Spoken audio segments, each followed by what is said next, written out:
All right, let's see if we can get this going again. Looks like everything is working here. Let's see, let me go to screen, go to here. Let me see if I can get my this script to work. Opening OBS. Okay, this is opening a window with these things. Put this on the other page. So I can monitor this. Let's see if we have audio. Test, test, test. Sounds good. A little bit, microphone is a little bit hot, so I'm going to drop it down just a little bit. Opening up the chat window, and okay, I think this is going. So, welcome. It's Friday at 3 p.m. And I'm Dave. I am doing a virtual co-working stream right now, in which I'm going to try to work on stuff while I'm waiting for a package to arrive. And it's not here yet. I ordered a Oculus Rift when it was on sale a couple days ago on Amazon, and technically it's for work, but I'm kind of excited for it. Like as a graphics professional, I need to be up to date with all this VR stuff, and it's at the point now that I think Oculus is like probably a pretty mainstream platform. I mean, it's cheaper than the HTC Vive for one thing, so we'll see. But what I'm trying to do is like do some actual billable work while like I'm waiting for this thing to arrive. So might as well stream while I'm at it. So I'm here on my Macintosh, and let me just say something in the chat room, make sure this is working. Starting a late Friday, 3 p.m. live stream thing while waiting for my package to arrive from UPS. In other words, trying to work. All right. Okay, so now that that's going on there, let me just get into the Discord chat room. Let's see. Let me just open that up here. Here's my screen. Let's see. Discord.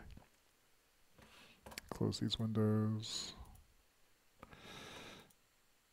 Load, load, load. My internet seems a little bit slow today. Not sure what's going on with it. Could be because I'm streaming. Or, I don't know. Maybe it's just an issue. I'm not even sure that the stream is actually being updated or it's stalled. That's weird. Why you no work, Discord? Am I on the wrong network? No?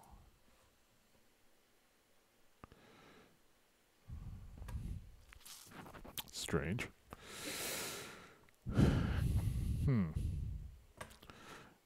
Is it down?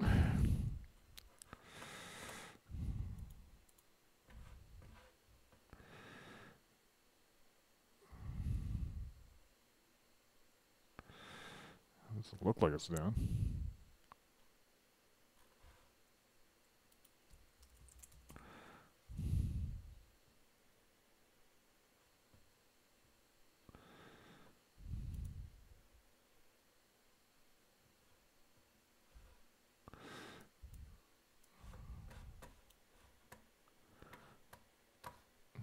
No, it's like I'm not getting crap from this. It's like I can't reach the server. Let me see if I move it back over here. Oh, stop that. Can I just hit just regular stuff? What's a good site to look at? Meh.com. I can reach this site. I guess Discord is down right now for me. What is this? I actually have one of these. So I don't know if people are on Discord and they can see this. Let me know. Can't seem to connect to Discord at the moment. Oh well. So anyway, let's just get to work here. What am I doing today? I am working on figuring out how Apple security certificates work. So I'm going through my notes right now and synthesizing um, all this stuff that I've read. So I first looked at this. Let me copy this refined concepts thing into a different document.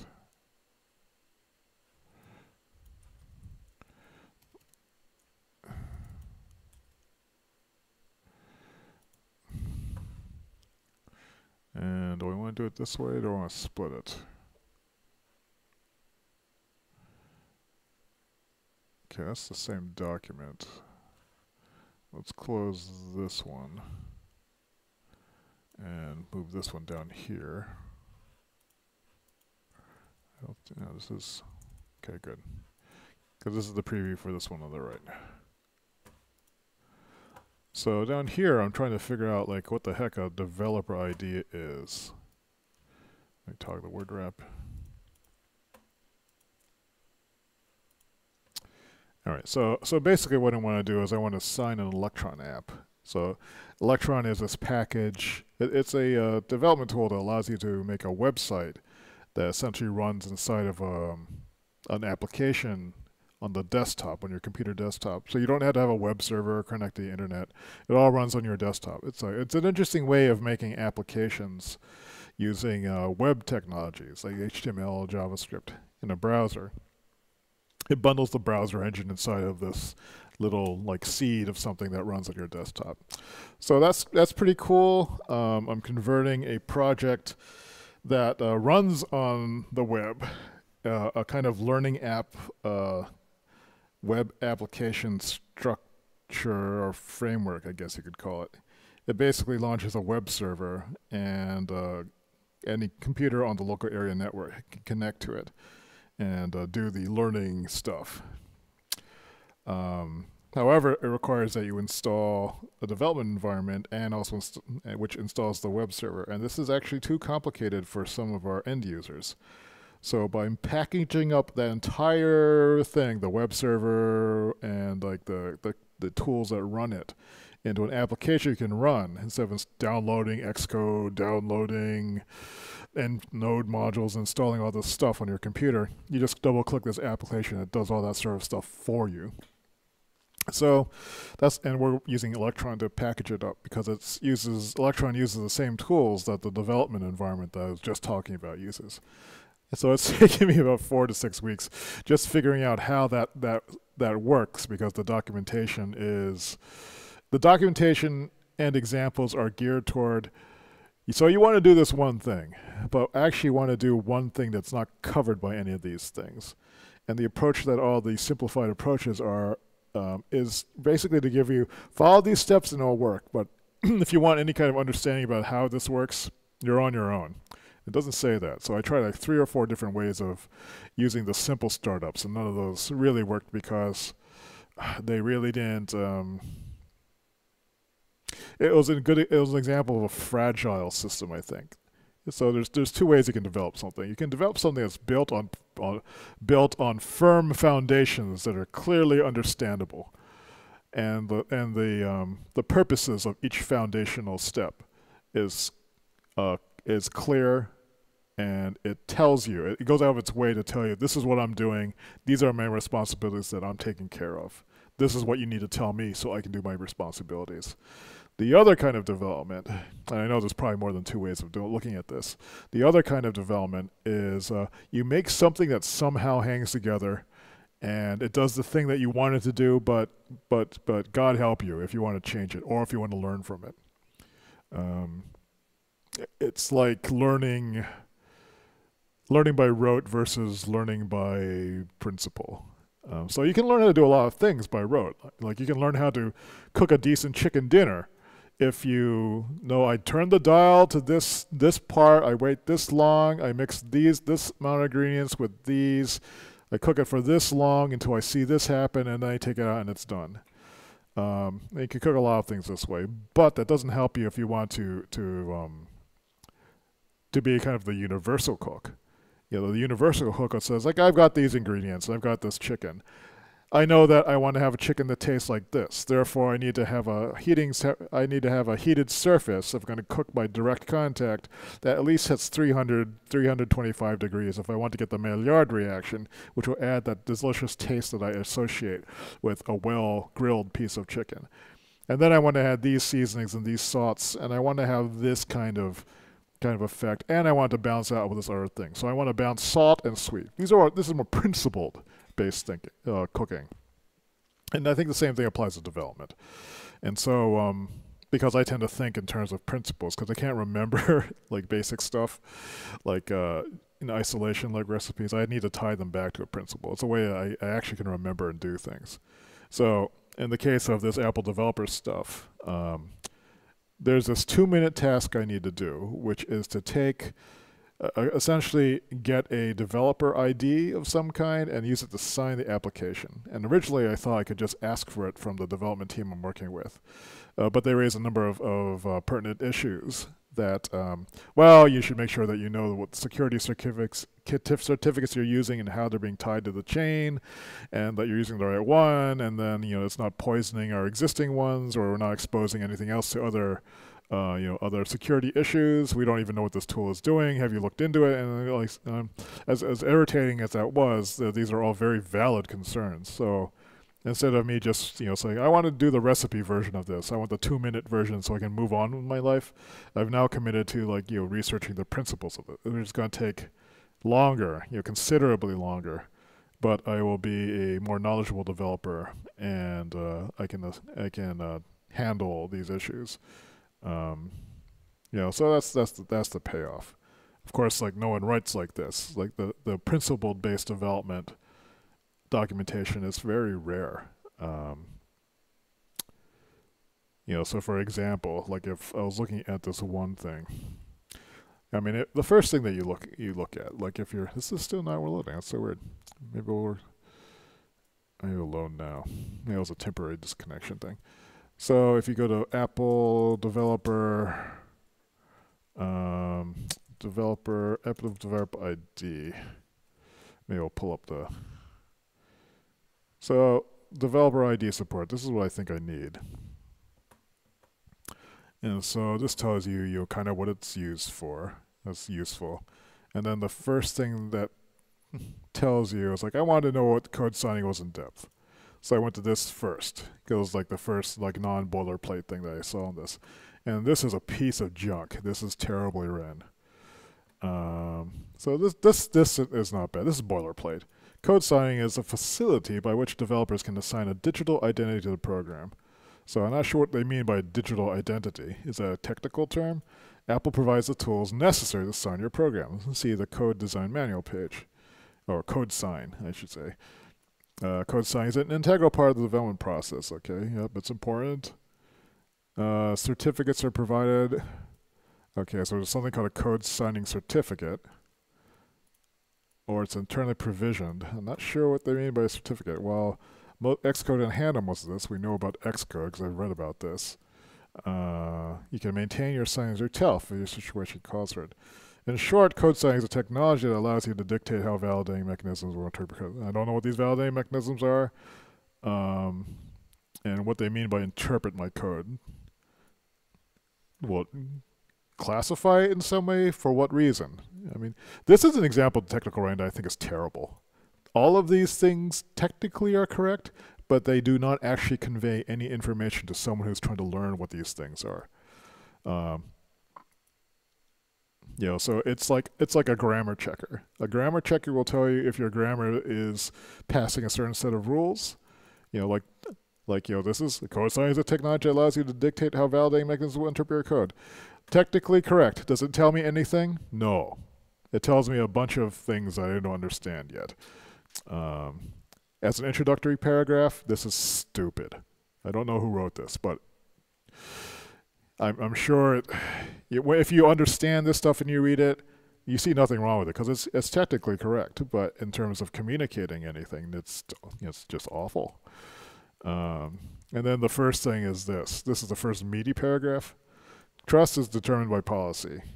Security trust policy determines whether a particular code identity, which is essentially the designated requirement for the code, should be accepted following a line for something up in the system, e.g. access to a resource serves. After testing for validity. Does this convey anything meaningful? No, it does not.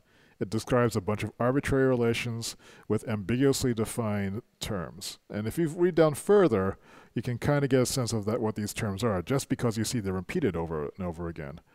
And so I spent like a good 2 hours trying to actually just breaking this down, like diagramming a sentence, to figure out what the key subjects were and what the key terms were and what the key actions were, because this document does not do that. Pretty typical of like mediocre technical documentation. And so what I've been doing is I've been working through that with this document here, which I'm putting in my knowledge base as I go through it. It's just typing out terms that are relationship terms. It's like I'm breaking down a logical argument to see if to understand it, because I can't read this and understand it. And now I'm doing a synthesis here. I don't know if you can see this. I'm doing a synthesis here to distill it down and confirm that I have the nuts and bolts of it. That I can write a much more concise and useful definition that I can then pass on to the other developers on my team. So that's the goal. And I'm waiting for this package to arrive. And it's still not here. All right. It looks like Discord is up and running, though. So let me just go into the chat room and see. It is very slow. Okay. Just got the stream working. Posting the link.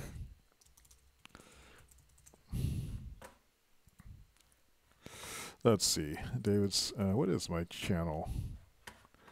Let me see if I can find, where's the link for this? There's one person actually watching. That's amazing. I don't know who's watching, but hello, watching person. Oh, it might be me. You know, I'm watching myself. Watching others or something. Streaming. Okay, so I just posted that here. It's actually showing it. That's interesting. All right, so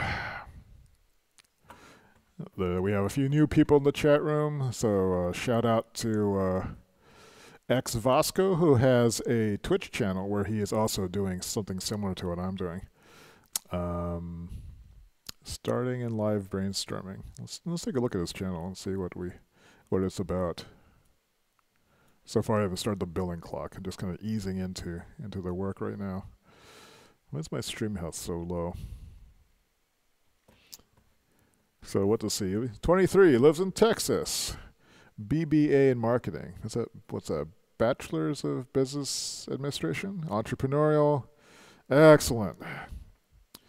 Starting from scratch to give everyone, no matter who you are, what you do, what you want to do, a place, a community to create businesses, help and share each other, learn new skills, laugh, fun. Yeah, this is all wonderful stuff. So like I support this. So I'm thinking about adding oh, hello kitty. I'm thinking of adding a business sort of directory-ish channel thing to the chat, just so people can write a little bit about themselves. So let's see. You know, so other people can promote their other Discords too. Okay. Hello, kitty.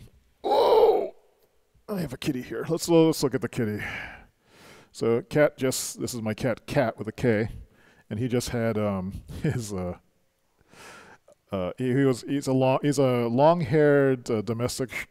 He's a domestic long hair, you know, which basically is a kind of American mutt cat, and so his hair had gotten so matted that he had to go to the vet and get a lion cut. So I don't know if he looks like a lion. Hey, kitty, look at the camera. Do you look like a lion? Mwah. He's very snuggly right now. Also, a nice thing about him not having any hair is like he doesn't poop on his own hair anymore, which is great. So now I can pick him like this and not worry like, oh, what am I getting into? What am I getting into, sweetie? Oh, but he still kind of smells. I should have had his glands expressed while he was over there. You stink. You stink a little bit. No, someone's in the chat room.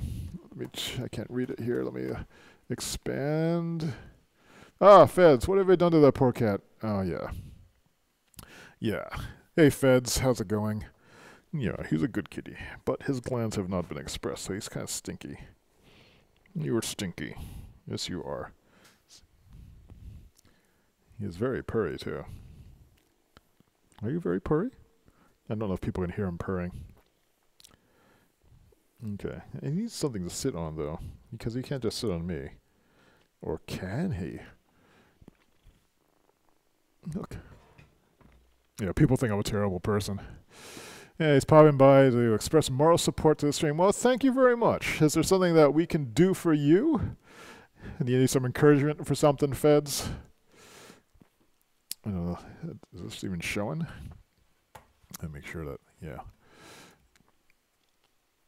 Oh, let me turn on those lights over there. Oh, sorry, kitty. Meow. Still no packages. I'll turn on this. Oh, are you hungry? Is that why you're...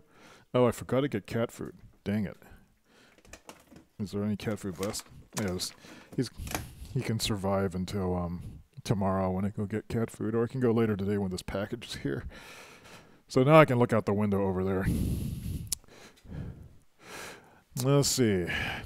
Fed says you can show me what that pin on your hat is, for one. What pin? I don't see a pin. Do you see?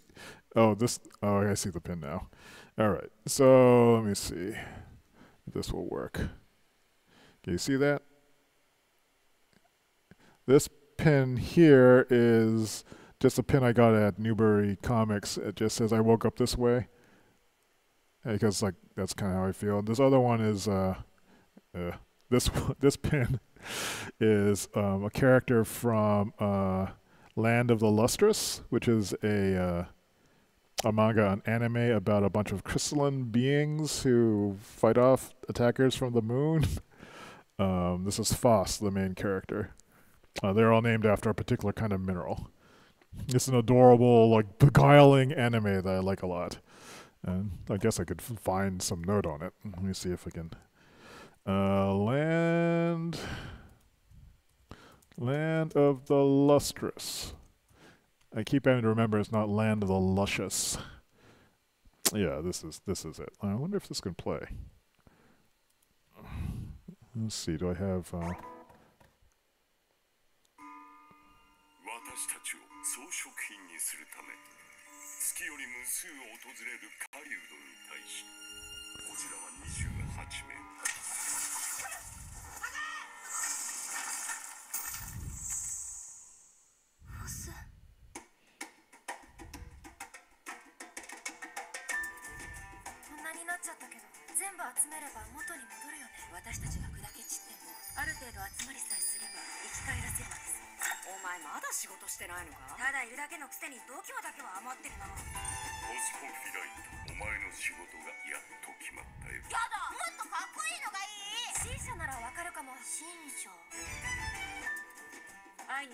Yeah, those are 3D models.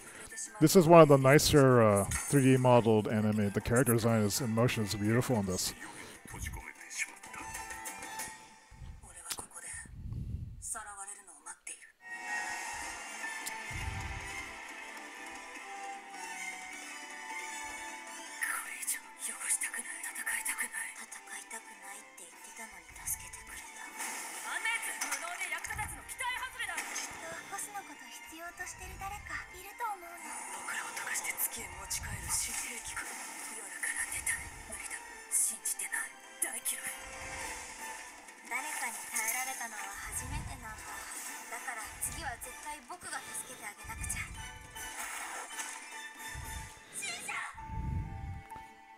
It's a long trailer, but you get the idea. It's something I just like.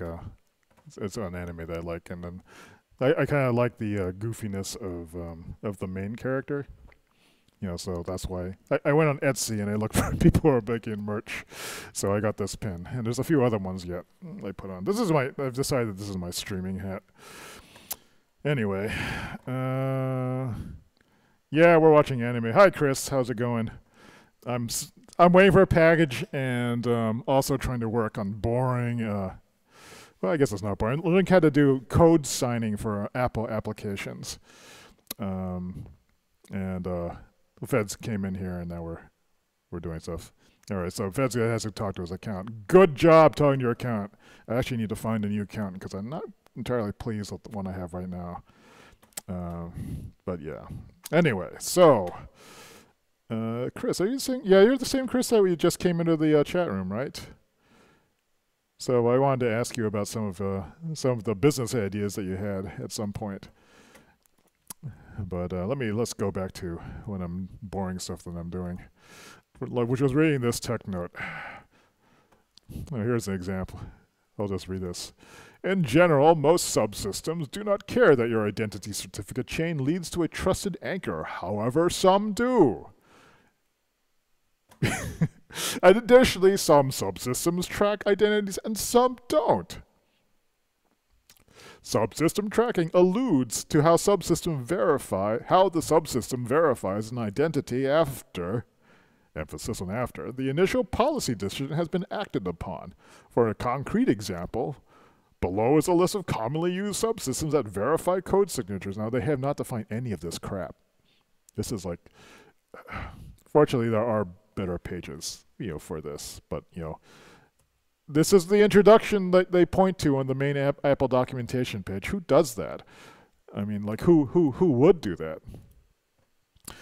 Yeah, so Feds is asking, before we drop the subject, would you recommend the series? I personally love the series. We're talking about Land of the Lustrous. I think I saw it on, was it Netflix? Or was it either Netflix or Amazon Prime? What I found interesting about Land of the Lustrous was, one, it's a bunch of like apparently in the manga, the characters are non-binary, or they don't have a gender. Although in the anime they look more gendered. Being non-binary, that's interesting to me already.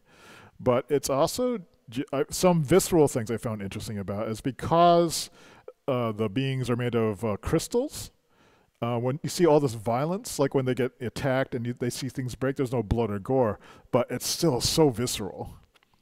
Also, I'm a sucker for ensemble stories in which, like, people are trying to find themselves and define themselves, and there's a kind of beautiful melancholy to the series. I find it very moving. It's not everyone's cup of tea, so I don't know. That's how I feel about it. Watch the first episode of it and see what you think about it, and I'll give you an idea. There's a one season available for it. I have not read the manga. I hear it's good, but manga collection is like, it's one of those things where like you gotta collect 12 books and then it takes up space in your bookshelf, and then you have a big bookshelf. Yeah, all right. So I'm gonna set a timer and try to do a focused 15 minutes on just getting everything working. Just getting some momentum on this. If I can get like an hour into this, I think I'll consider that a win for today. It's difficult for me to focus just waiting for something to arrive, like waiting for a package. So which is why I'm streaming right now, because at least I might as well practice streaming and being around if other people are just hanging out on the weekend. So, hey Siri, set timer for 15 minutes. Your timer is set for 15 minutes. All right, we are working. Damn it. Work. So what I'm doing here is I am distilling the stuff that I had been writing in this other document up here. So I have them side by side so I can refer to them. So you might recognize this paragraph from the one I was just reading from. So I was breaking it down into questions. So like, well, this side's easier to read. What the hell is this? What is this? What is this? So identifying like all the things that I don't know what they were or what they are. And then like the synthesis function here is like I started writing down how I thought it works. Um, so like there's subsystem policy, or let's say a policy. It is a set of rules that are used to validate whether something is secure or not, or is, I shouldn't say secure, is allowed to run or not. I think this is actually security policy, and it's sometimes security isn't included. Sometimes they just say policy. This is a set of rules. In Mac OS, let's see. These, from what I've read, these are written in a special language, I think.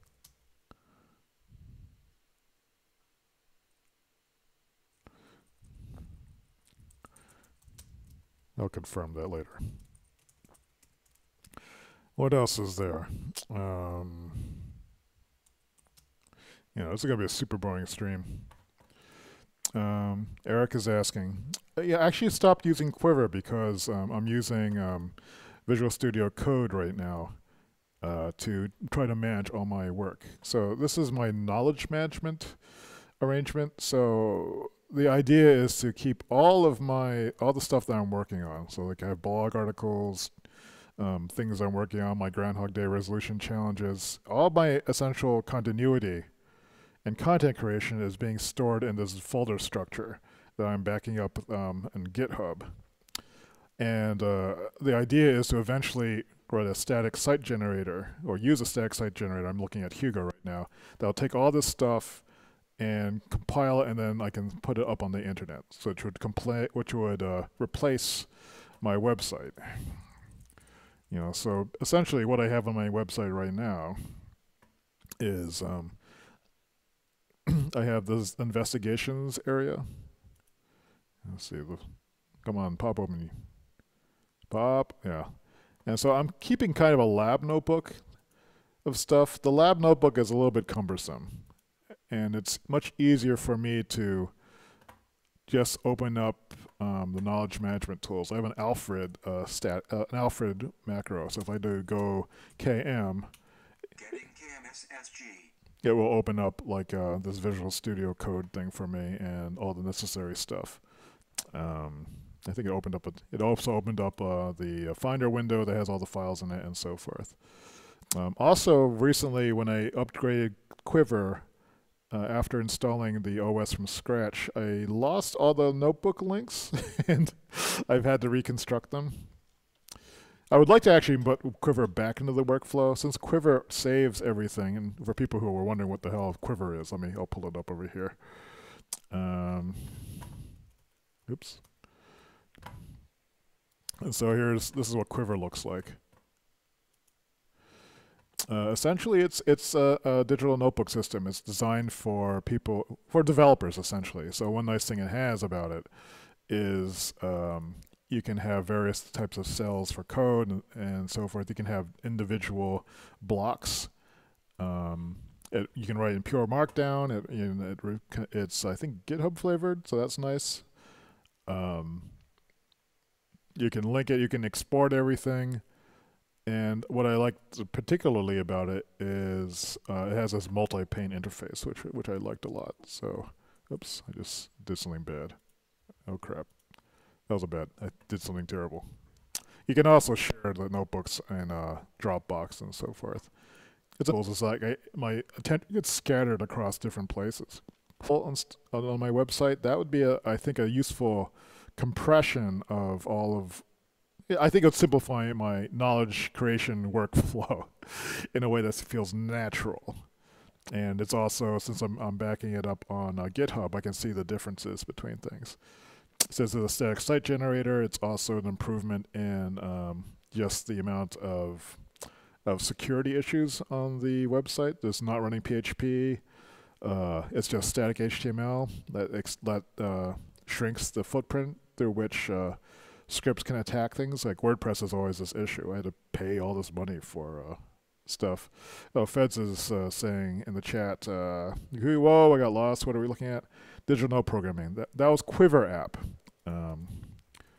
Quiver Mac. I think if you go to happenapps.com, you'll see what that is. So this is a developer. This is a one-person shop. I should put it in a dark mode.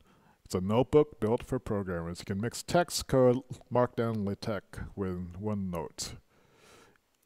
There's no Windows version, but since it saves in JSON format, people have started writing converters, to share with others. I believe might be an iPad app that actually can access the JSON stuff, but in general, it's a nicely designed utility editor that I happen to like a lot.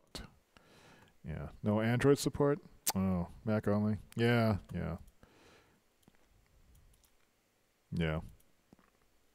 It's an issue.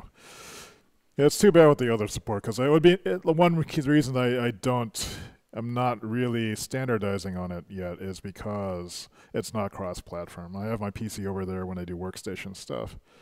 I switched over to Macintosh from PC as my main workstation. Actually, quite some time ago, maybe in 2012. Oh, I see the UPS truck.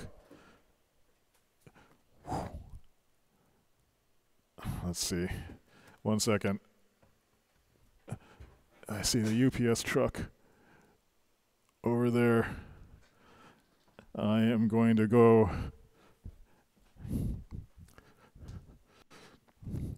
Yeah, I see the UPS truck. I'm staring right down. How's it going? Thank you.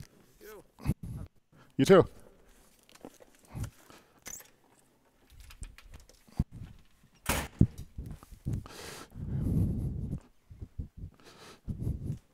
All right.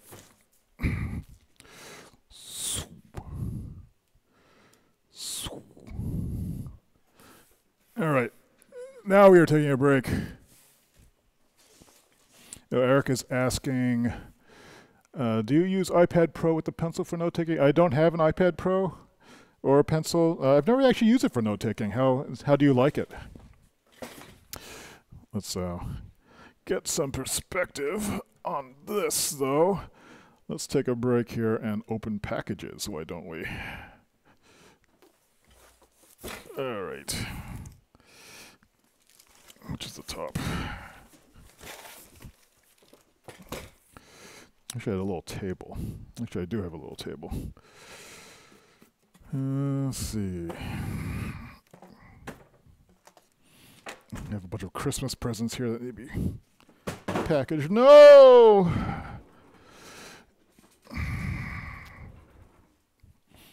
Why did you fall down? No. That's better. Now do I have some means to open this? Let's see. I don't think about getting one, says Eric.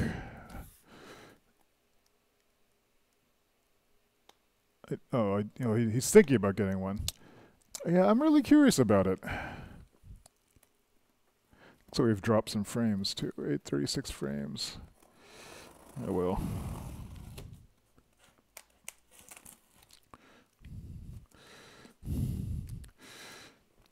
Yeah.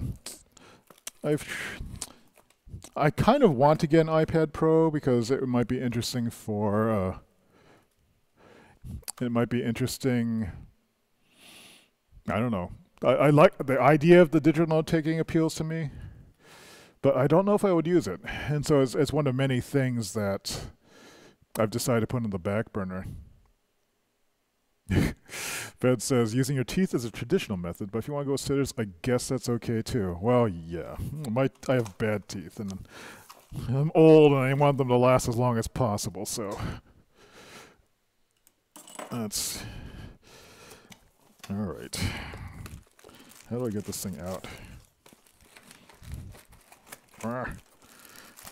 Why you no come out? I'm tempted to use my teeth now. Interestingly. Yeah, right. So, one of the benefits of working for yourself and being someone who thinks of themselves as a real-time graphics consultant is you get to buy stuff like this and expense it. Because this one was on sale, so I felt like $79 off.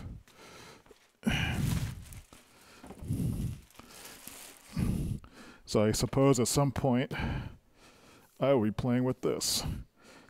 And also, all my cousins seem to have gotten this, so it'll be nice. I guess I might as well unbox it while I'm here. It just slides open. This is nice package. What is inside of this? How do you want to open it? Let's move the camera over here into more of an unboxing state. Okay, camera extend.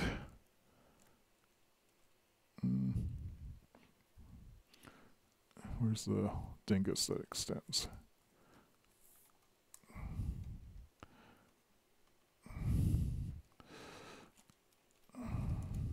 Apologize for if this is making you dizzy. Try to get a better angle on this. I guess that's as good as it's going to get right now. Oh, wait, no. It can get better. All right. Now, that was cool. The spinning thing. That's a neat effect. Super eager for the day. Some people with glasses can use. Probably in the 22nd. Hopefully by the 22nd century, they'll be just plugged right into our brain, right? All right. I'm kind of missing the. So what do they have in this thing? It's kind of cool looking. I should take a picture before I mess it up.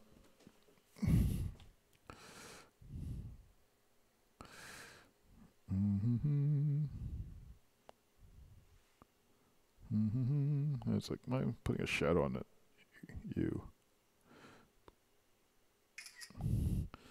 That'll be fun. It's not a bad picture. So what do we have in here? I think these are the sensors. This is all fancy. I feel a little of buyer's remorse. This is, I guess, the controllers. How do you put these on? Are they like triggers? It's mysterious. I guess there's one for each hand. Cables, HDMI connectors. This requires 3 USB connectors, if I recall. Somewhere in here, I imagine there's some sort of setup manual. But yeah, I want to actually get done with this development stuff first. So that will be my reward. Also, I'll need to figure out how to stream it from the PC over here. One thing I needed to check was to see how many video outputs. Right now, I have this set to mirroring. So that's how I'm able to stream the PC onto the Macintosh, because I have this UTAP HDMI to USB connector, or converter, I should say. That's the 15-minute timer. Let me put this stuff away, and let's do another 15 minutes of me just writing on stuff. If you work in stuff, let's put this on the background. And let's see if we can get 15 minutes of work done and check in then. Or we could do a full Pomo. In fact, I can use the chat room Pomo timer if it's running to do that. Just put this stuff aside. Ooh, it's only 3:30. So now I feel like all relaxed, because I've been waiting for this thing to arrive all day. It was out for delivery at 8 a.m. It's now 3:30 p.m. And there's been this rash of people stealing packages from the front porches of of houses, and so I was at Starbucks earlier on, and I was concerned someone would steal the package. So I was monitoring it on my security camera, and then finally I just couldn't take it anymore and came back. So now that's in my house, I know it's not going to be stolen. I don't think, unless someone comes in here and steals it. I guess there's always that possibility. But anyway, let's check. Audio still looks good. Dropped a few frames. I'm not sure why we're dropping frames, but oh well. Internet congestion or so forth. So let's see. Hey Siri, set timer for 15 minutes. Your timer is set for 15 minutes. Yeah, they do just leave. Feds asking, wait, what? They would just leave package there? Yeah, a lot of the in suburban neighborhoods like where I live, it's not unusual for delivery people to leave packages on the porch. It's around Christmas time though, when people know people are buying stuff for Christmas. The porch pirates, they come and they steal stuff. So I don't know. I think I might have been hit by them last year, because there was a report of a package delivered, but I never got it. Then they did refund me eventually. It was expensive printer ink. It was a big package. But if you do look on the internet, there's all these people who are complaining about it. That's why I have a security camera running now, just so I can see what's going on with things and make sure. Yeah. Well, you live in maybe you live in a country where I don't know if that's the sort of thing that it's more of a secure thing. You would never do this in Taiwan, for example. I don't think you would ever leave a package on someone's porch in Taiwan. But here in the United States, I mean, there's still towns here in which people don't lock their doors. You know, like I remember those. I had a friend's family lived in very small town outside of about an hour outside of New York City. It was out in the countryside. You know, there's still countryside out there. It's like maybe 90-minute train ride. And I was supposed to stop by and meet them. And they said, "Oh, you can hang out at our house on your way to this place." And I said, "Well, when's a good time to arrive?" And it says, "Oh, you can come by anytime. Just let yourself in." I said, "What do you mean let myself in?" "Oh, the door's unlocked." And the door's unlocked. Yes, it's unlocked all the time. And it's always been that way apparently, according to this friend of mine. And so I get there, and it's such a small town that you don't even use street addresses when you just say you write the name of the person who's getting it, and that's as much addressing you need. The name of the person in the town, and then it gets to the people, because there's 12 people living there or something like that. Yeah. And then Feds is saying, yeah, no, it wouldn't even register as a security thing. Like getting mugged in the street is a security thing if you would tell people. Yeah, they slip package and someone grabs it. They'll say, well, of course that's going to happen. Yeah. I don't know. It's there's a different expectation of security. Generally, in a neighborhood like this, people aren't too concerned about it, especially where I live right now. There's a lot of people around there, so it takes someone with some pretty big balls to do it. But I don't know. They do tell us not to leave stuff in our cars. There's occasionally issues with that, but this part of the country is fairly secure, I would say, especially if you live it's not a bad neighborhood, I'd say. Anyway, I just set this timer. How much time did I burn? So we are 11 minutes. Is this even showing? Hey, wake up. We've got a little bit of time. Hey. I don't know what's going on with this thing. Anyway. Let's use that in the last 10 minutes and just get some more progress on this so we can build something. So far I haven't done anything that I'd consider billable, if anything. So I'm writing down what a security policy is. So I'm going off my synthesis page. I'm sorry. Going off my synthesis stuff here. There's something called an access policy. Initial policy established by code signing or manual acceptance.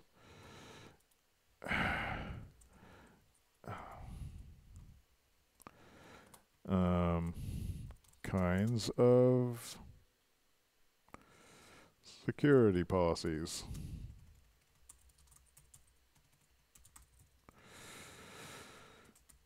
Initial policy for Mac OS subsystems. I should have examples of Mac OS subsystems, which is from, what was it? Developer ID. Ugh.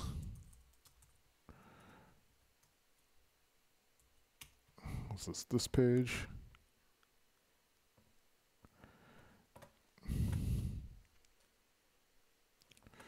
There's a better document than this. I do recall there's a table on this terrible page. These. So let me pull this. Let me put this down in my. This is some more stuff I was running yesterday. Types of subsystems. You know, by writing this stuff out,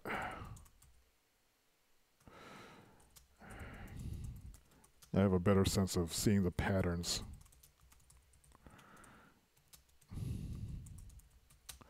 Controls, keychain, access, controls, developer tools, access. And so I have an initial policy and a tracking policy. Why do they even call this a tracking policy?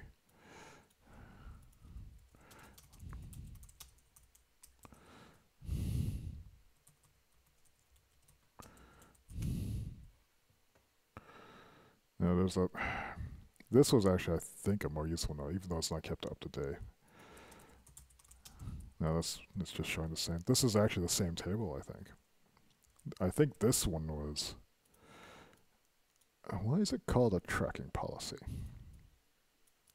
It's called the initial policy, and then there's a tracking policy. Maybe we can just determine what this means by looking at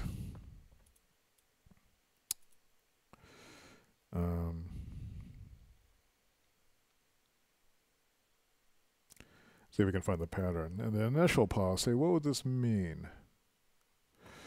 Mac OS subsystems perform validation of signed code against a set of requirements when they need to determine whether it's safe to trust that code for some purpose. In describing this digital signature, internal requirements, and especially the designated requirements, come from the code signature itself. Code signature contains the internal requirements, which includes the designated requirement, if I recall correctly. And then there are other requirements. The initial policy, I think, allows what's supposed to allow access. Allow if entitlement is present. App sandbox, allow access to system resources based on entitlements. I guess an entitlement is something you give to a program and say, this should have access to this system resource. Like, I should be able to access the camera. Gatekeeper, this is what restricts launching of apps. This is the thing I specifically want to override with this whole ID thing.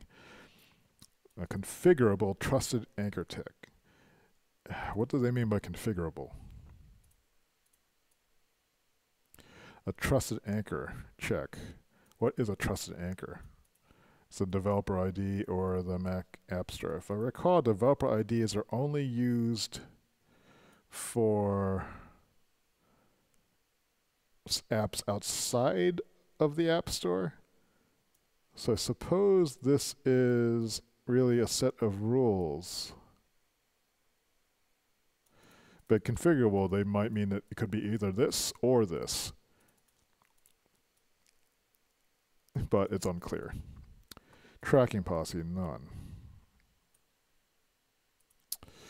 Allow if the entitlement, so let me go back and look at this. Allow the entitlements present in the app's code signature.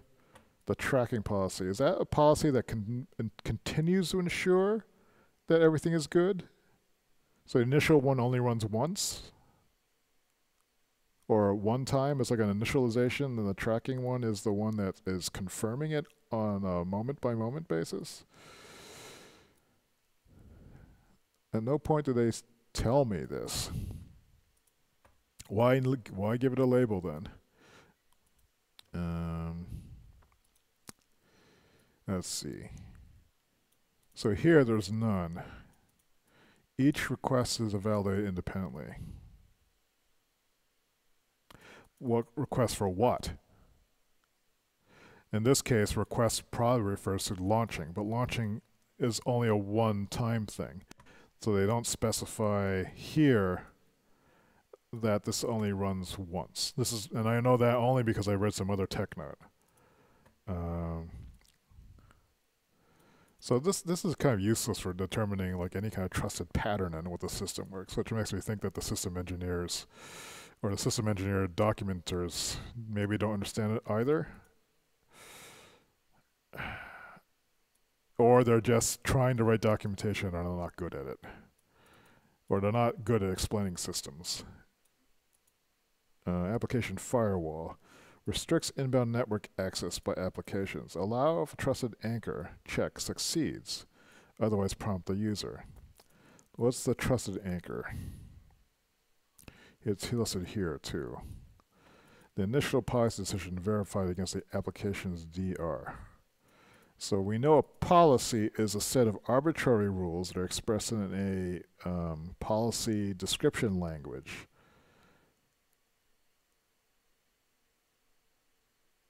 So you include the policy with the asset that's trying to access something. And these are all related to applications, I should say.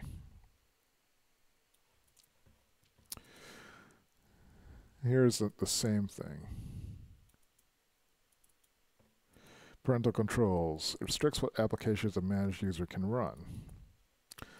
Decision. No code signing involved the initial decision. So this is something that's a user setting. So it controls what applications do with specific keychain items for keychain access control. Creating application. So an application can create a keychain item, I'm guessing. Automatically trust it with its own item, which makes sense. If you create it, you should be able to trust it. That application is trusted to access anything it's created. And it determines the access policy using code signing requirements.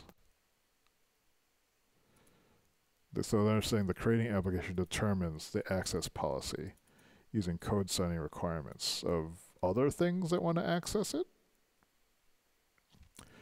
And then the tracking policy, free access to the keychain item by the creating application and tracked with its DR. What? Free access to the keychain item by the creating application.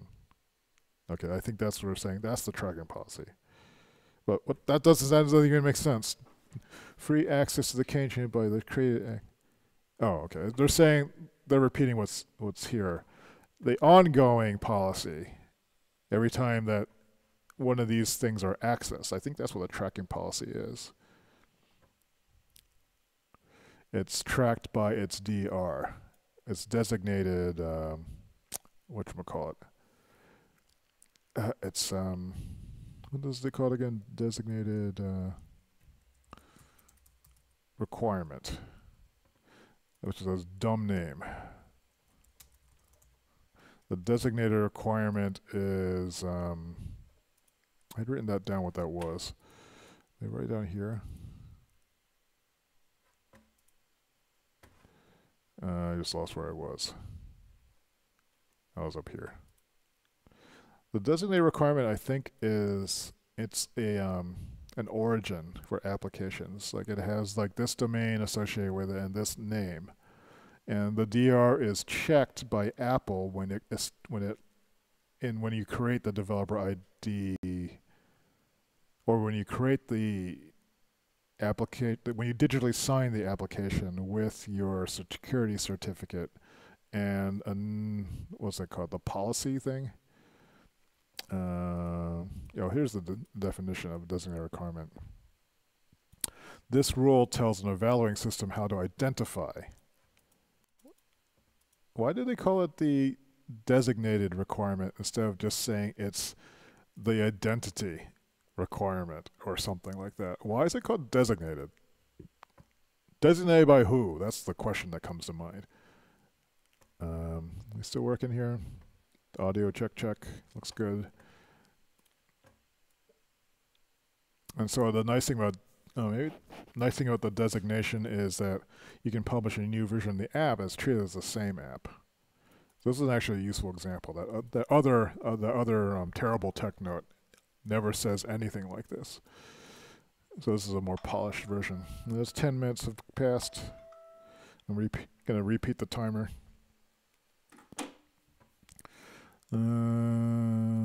But yeah, so I need to actually put together the recipes of how do you actually go about doing these, and then maybe I'll be able to remember it and describe it to people. It's so unclear like how the system is designed to work because it's so poorly described. I mean, there's descriptions of what these things do, but where's the big picture? Is so hard for me to put together.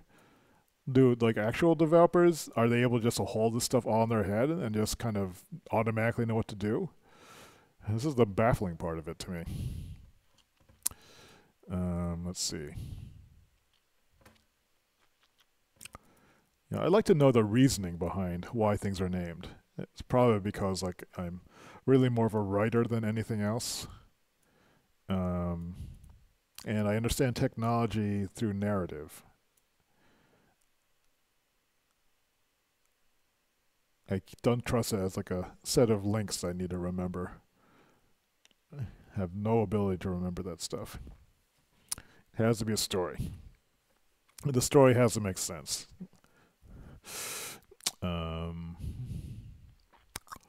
Let's see. I forgot what I was doing. I'm figuring out how all this garbage works. So I'm saying the initial policy, tracking policy. I'm going to say that the set of, I forgot if the policies are part of the internal requirements. Well, it's an internal requirement. Code requirements are specified by the signer. They're known as internal requirements. Okay, let's do this.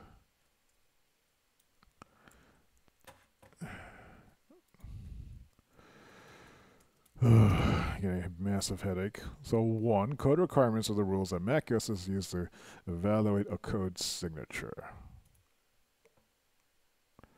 Code requirements, they are specified by the signer, included as part of the code signature. Okay, this is all important.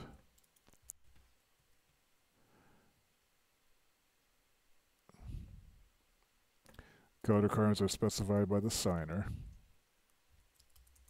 Code requirements that are included, the code signature, are known as internal requirements.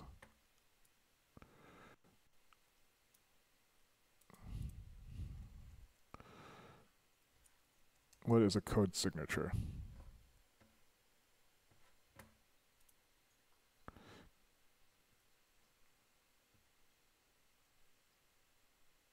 This is recursive. Code requirements are the rules macOS uses to evaluate a code signature. All right. Let's say there is a code signature.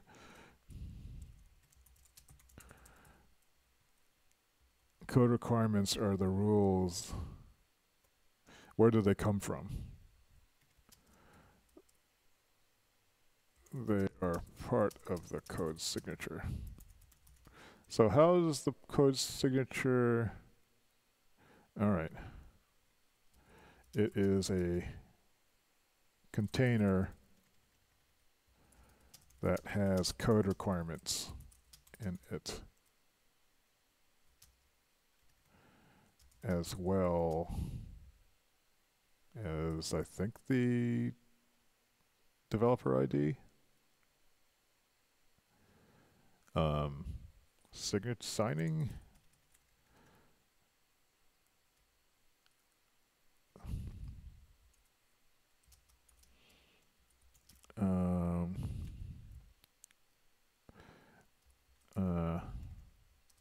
And other things.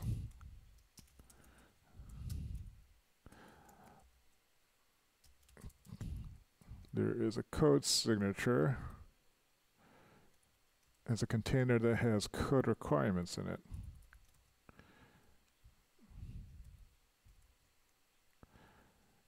The code signature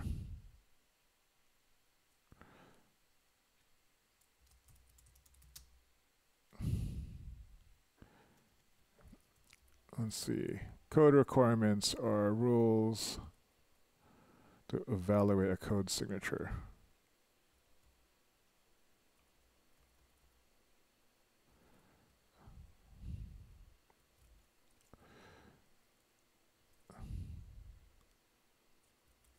I think this means by evaluate it. So a code signature is more than just a signature. It actually includes, well, the security tokens. And used to evaluate a code signature.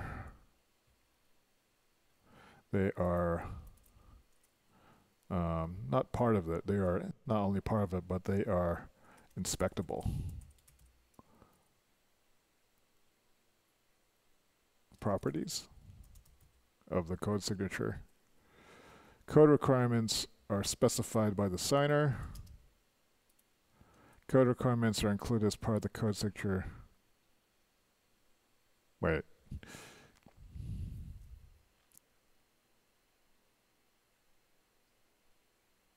Oh, wait. I think they mean to say code requirements can be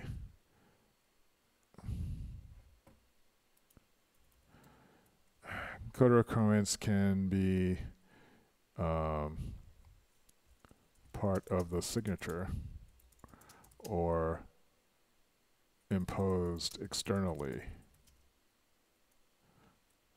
I'm going to put that in square bracket.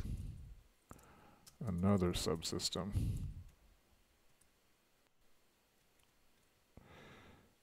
On an app. Code requirements that are specified by the signer. By the signer, does that mean me or does it mean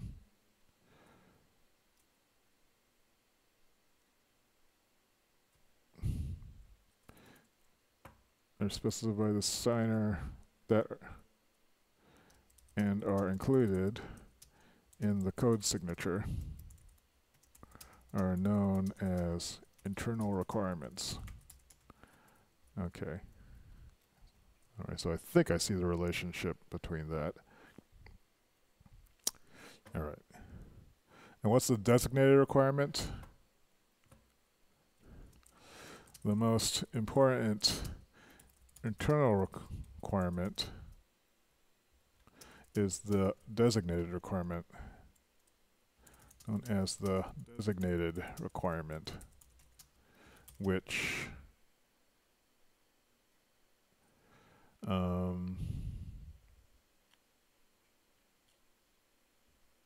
or is it? It's which tells the evaluator, how to identify a particular piece of code.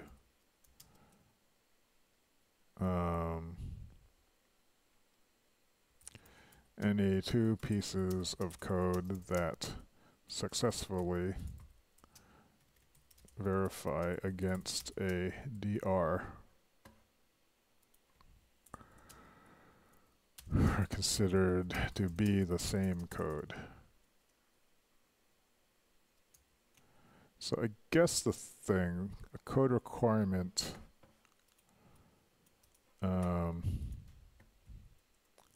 in practical terms, code requirements are stated as scripts in the dedicated code signing requirement language.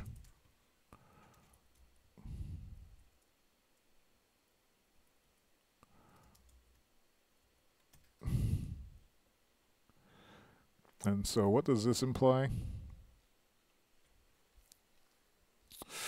We need to make a code signature. So the process goes something like, see if I can infer what this is.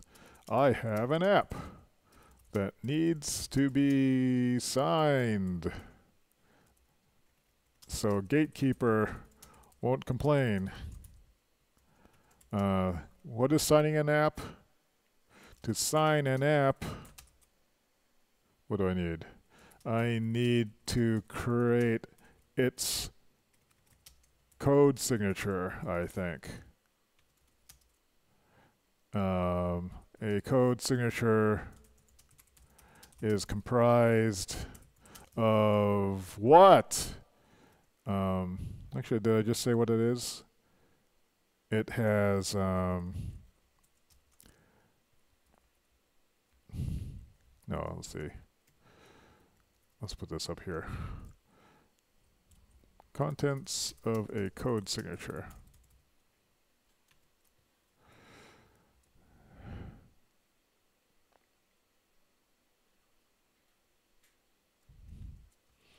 To create a code signature, I need to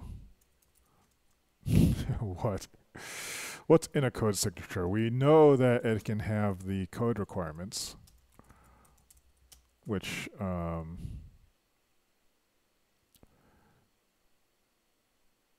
guess they can refer to policy or rules.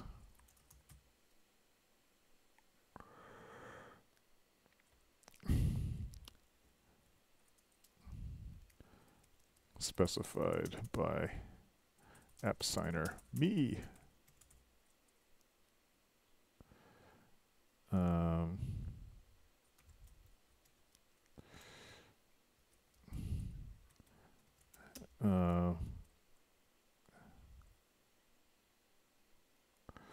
Must include the designated requirement.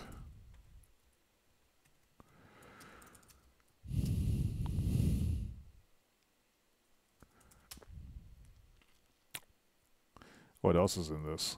A code signature.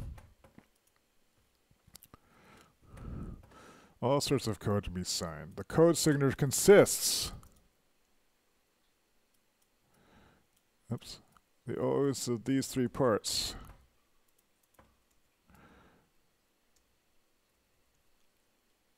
A seal. A seal.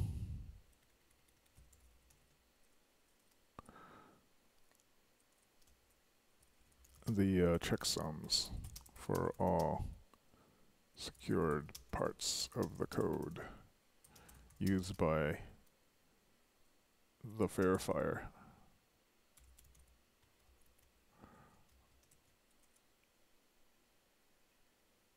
To ensure nothing has been altered. Okay.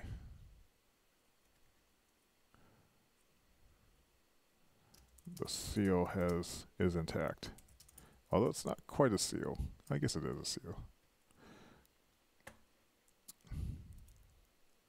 Then there's the code requirements, and then what's the last thing? A digital signature.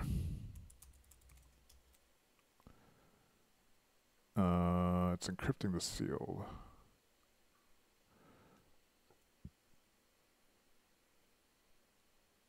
So the digital signature is what the seal encrypted with the signer's identity.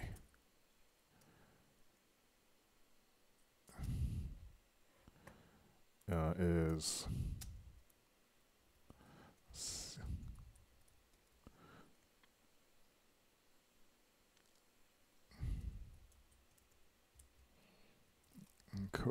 and code requirements are specified Um,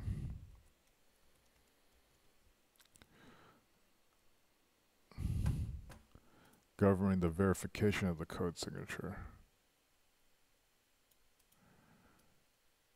Okay, so that's good to know. So here, the code requirements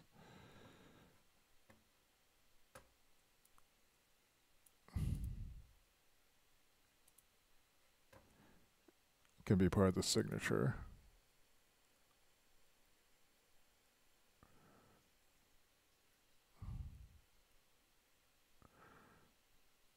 Or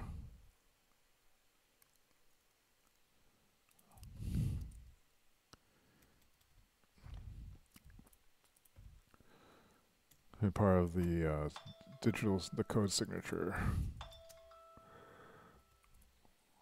provided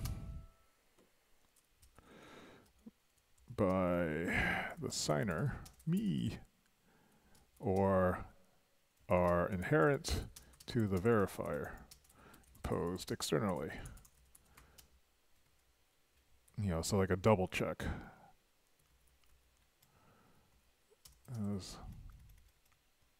So like if you're going to validate something,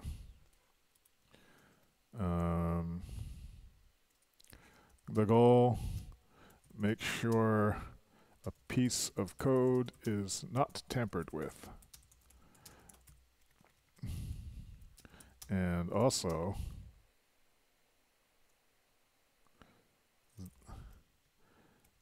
trustworthy.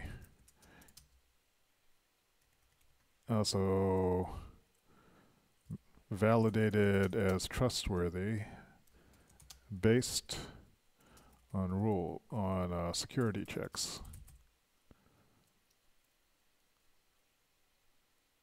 that are specific to the needs of the code as allowed by various security policies.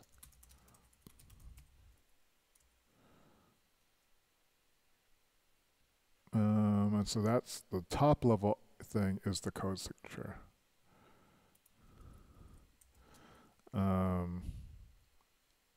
Top level security limit for apps is called the code signature.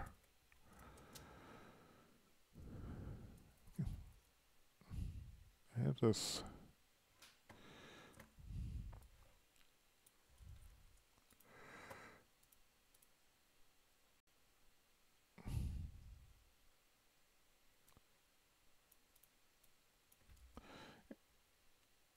In all cases,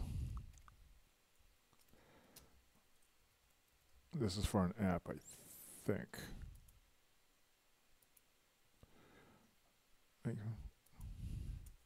An app or otherwise. Anything that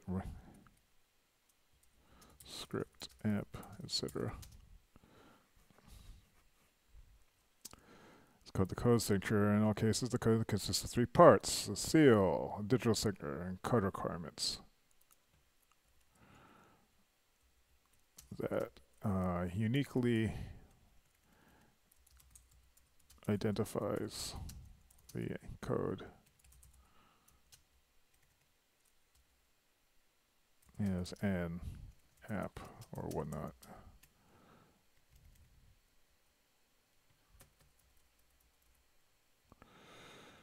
Code requirements are the rules that make use of valid code signature. Code can be part of the code signature by me or inherent to the verifier. Code requirements that are specified as signer are included in the code signature as internal requirements. As internal requirements, the designated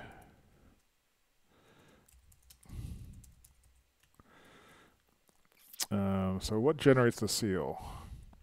Or let's see. How much do I know now? Nope, someone's saying something. What is going on in here? Yeah, well, sure, I can probably lurk a lot. Side Hustle Consulting 2019, so... Oh, nice. Awesome.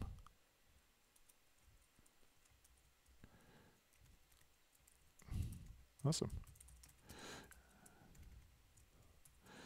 Looking forward to hearing about your adventures. As you feel like lurking is entirely okay.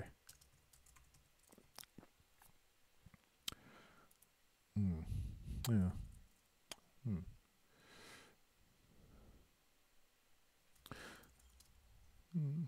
Yeah. There's this thing called the advent of code. I should look into that. Let's take a quick break. The process of creating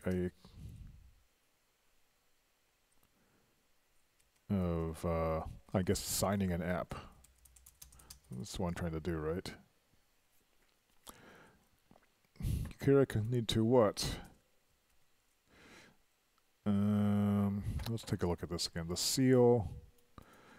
The code signing machinery. What is the code signing machinery?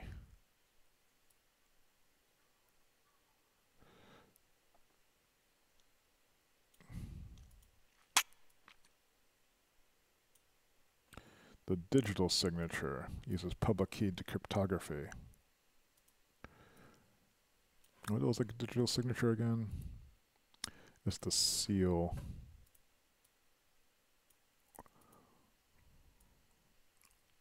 And it's a private key.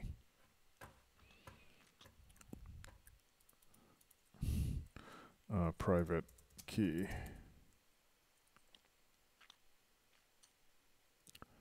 What was this called again? Public private key. That's cryptography.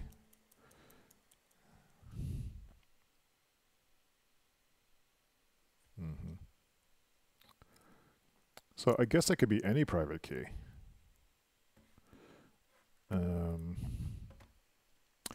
And the private key just needs to be, oops, message head for view. Eric Blanchett's posting, Electron.js docs code signing. Yeah, this is what I was looking at before. The reason why I'm going through this entire process is because the team agent who controls the developer ID for this company that I'm working for is very leery of me following blindly the instructions on that code signing document that you just posted, Eric. Because I actually I said, this is what I need to do, this is where I need to go, this is what I need to generate. And he said, nope, I don't know what the software does. Do you know what the software does? I said, I'm not sure what this does. You need to figure out how this all works before we let you use this. And since I'm not the team agent, like only the team agent can create the developer identity in the first place. I don't know if using their developer ID to create the thing will create some sort of problem. He's not sure. But we are being careful about, I'm being careful because I want to understand this entire process and exactly what's happening rather than trust the Electron.js docs, which are terrible. In this case, the code sign one is actually pretty clear, I think, though. I mean, let's take a look at it.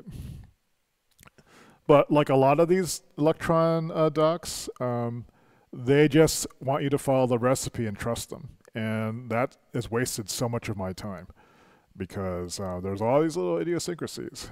But in fact, when I read this at first, so like it didn't make sense to me then because I wasn't sure exactly what the science certificates were supposed to be.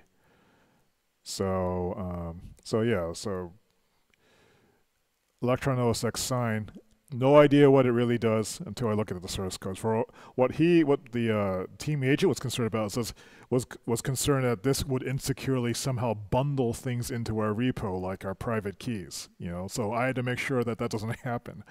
And does that mean can I tell what the private key is? How does the Apple certificate chain thing work? I'm not quite sure. So I want to double check to make sure that I understand this, because this documentation doesn't help you.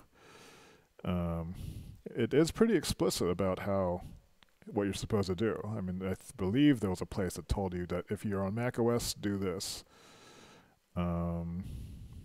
But largely, these are black boxes that have all these little holes in them. I think I was using Electron Packager. Oh, this is the standalone tool. Oops, not that one. Mac OS X sign.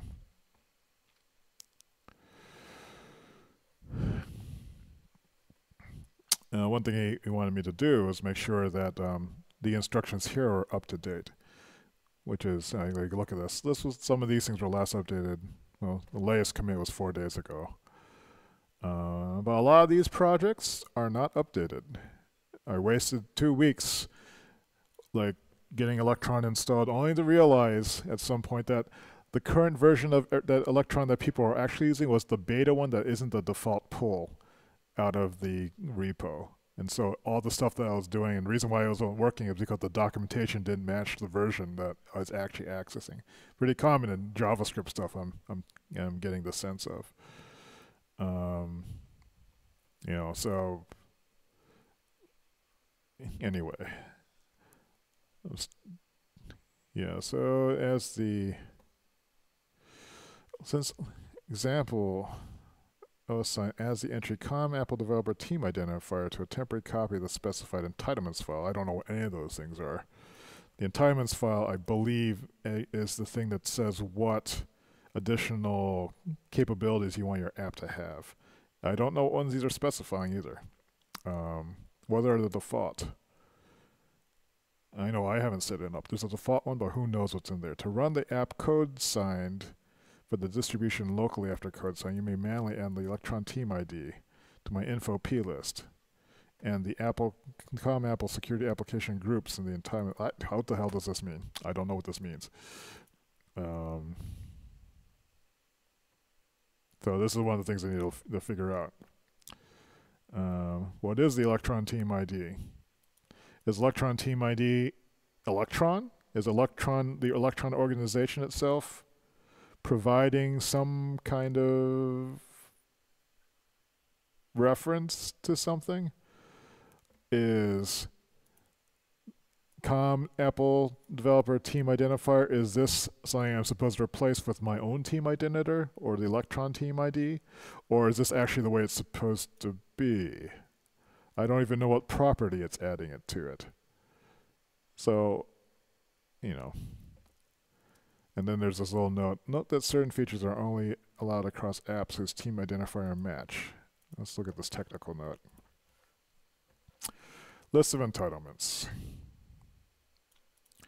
Your team ID, which is your unique 10-digit alphanumeric value. This value is used by Apple as app only certain features is allowed across apps whose team identities. So again, this is a system that I don't understand.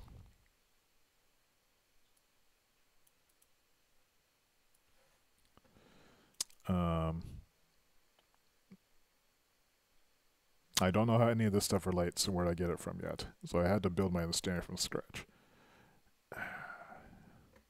And the link that they provide is a retired document. So who knows if it's which parts of this are valid? Where do you find this? Where this is valid? At some point, I just had to try something, which is why I had to make my own Apple developer account and pay $99 a year for it, just so I can experiment with this and not risk the organization I'm doing the work for's developer ID, which only the team agent can access anyway. I can't even create a developer ID or the certificates that the instructions in the Electron code signing document is asking for. So that's the reason why I'm going through all this stuff. Yeah. Anyway, Eric Blanchett gives me the thumbs up. Yeah. So I guess this is, a learning moment. Yeah. Ved says, I'm so annoyed at this, even though it's not affecting me personally. There's a very big difference between a document that's meant as a technical reference and a sign that's meant to explain, teach. Yeah, I don't know there's very few documents that I think even strike this balance. I guess the people who are developing these systems maybe aren't necessarily the ones who are good at explaining them. That's kind of a universal human thing. I think people are good at stuff, can't necessarily teach it, and there's so many different ways to learn. Um, so I think part of my evolution as a developer has been to slowly accept that this is the state of being. It's much different with like when I'm working as a design lead, or if I'm doing something that's more of a consultant guiding thing. You're really dealing with people's emotions and existing knowledge bases, and you just try to the easy thing is just try to get them to express what they really want to do, what they how they think they need to do it, what they expect to see to know that it's happening, and then what the results are from this thing coming into being. And then, like me as the experienced designer, developer, or whatnot, can come up with a number of ways to get there. You know, the desire needs to be clear. In a lot of these technical documentations,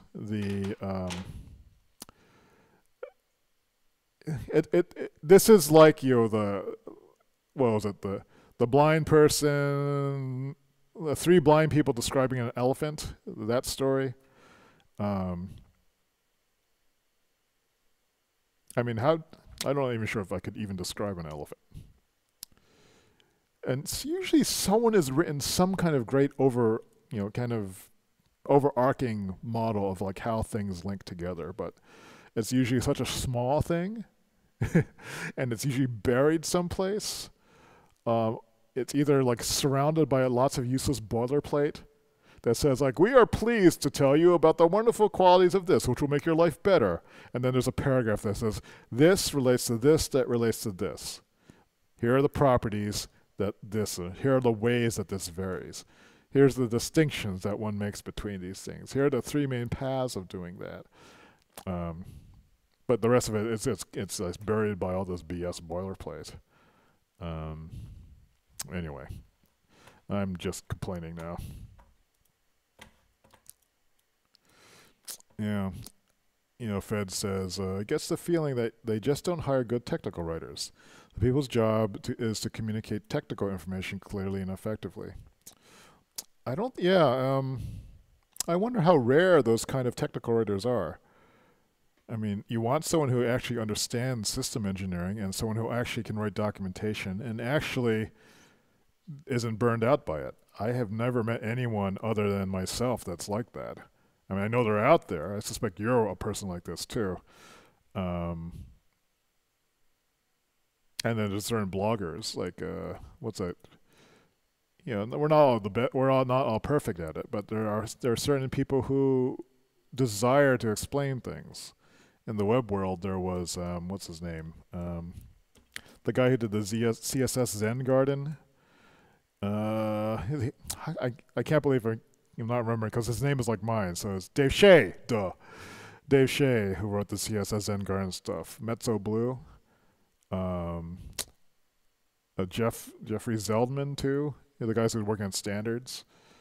Who else was like up there? Paul Tarot, is that how you pronounce his name? The guy who writes about Windows. The guys who did sysinternals too. I forget their names. On the Windows tech side of things.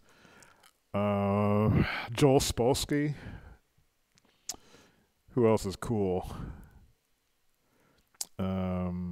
There's just on the tip of my tongue. Various bloggers. The guy, the guy who wrote JavaScript, the good parts, or the guy who wrote those ActionScript books. You know, the people who go through the existing documentation and then find, you know, the core principles of things that you figure that some system designer somewhere deep in the organization must have, but maybe the system vision itself was never clear enough, or they're so busy because they're lead architects, they don't have time to write the documentation, or they don't need to. You know, one of the things I did once was when I was working for this game company, our lead developer was leaving, and we only had me who understood parts of the code. So before he left, I actually went through and documented the entire code base. It took maybe a week or two, and then I had showed it to him to see if it was correct or not. I was testing my understanding of how everything worked together. And like apparently he was really impressed by it and felt a little bit ashamed that he hadn't written this document. But I had to write in a way so I could understand how to use these systems and explain them to other people. Feds asks, "Oh, is that book good?" Jay asked the good parts. It's been on his radar for a while. I say it's good in the sense, well, first, it's out of date. So a lot of the stuff they talk about now has been superseded and improved, like in the years since it came out. I don't know if there's a revised edition of it. What it is good for reading is to get a sense that, like, you're not alone in feeling that JavaScript's a terrible, terrible, terrible language. It's much better now, but it's still kind of terrible.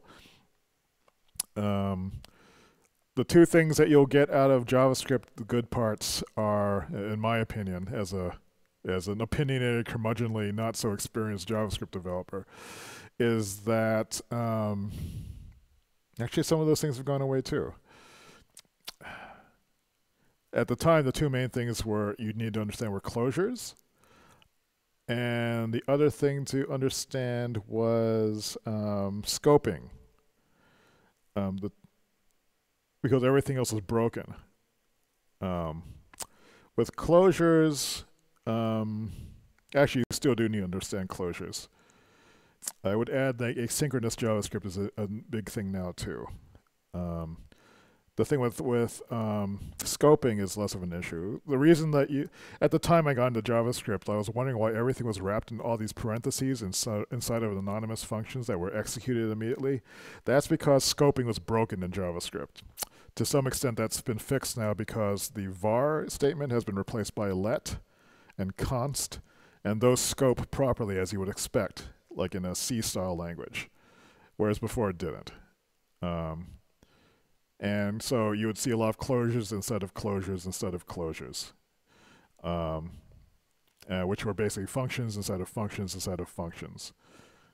So I think it's good to, just scan them. Hey, Bill. He's right. He says, this echoes my experience. All those great books I read, JS, the good parts of Zone's work, were so fundamental in my understanding, but they are coming dated. Yeah. I don't know what you would read now to understand what the best practices are. One interesting thing about JavaScript now is that it's improved considerably because of tools like Babel and to the extent build tools like Webpack, which I think is terribly designed. Yeah, if Eric's still in here. Yes, I'm going to look at Parcel sometime soon because the more I think about Webpack, the angrier I get. But yeah, so I'm not sure what you would read now. I think one of the greatest challenges for me right now is there's no clean way of handling modular JavaScript.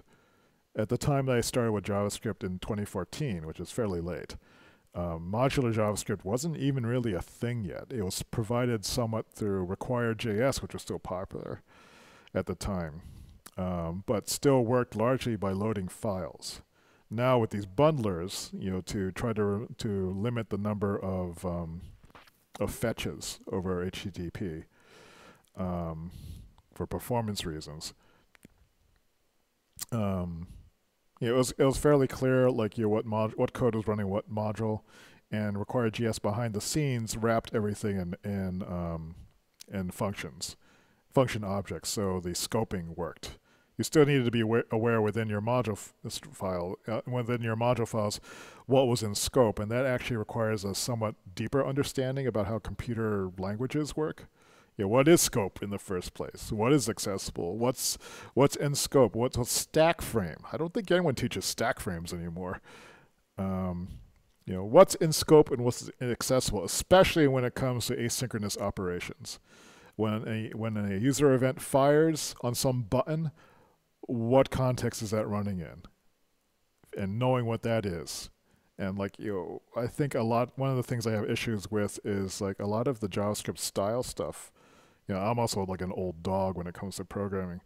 A lot of the JavaScript style stuff is written in this weird object property form.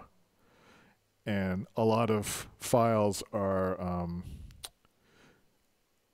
decomposed into other references and other references under other references. So you open up any main file, like for like a popular library, and all it does is refer to other files. You open up those files, all those files refer to other files.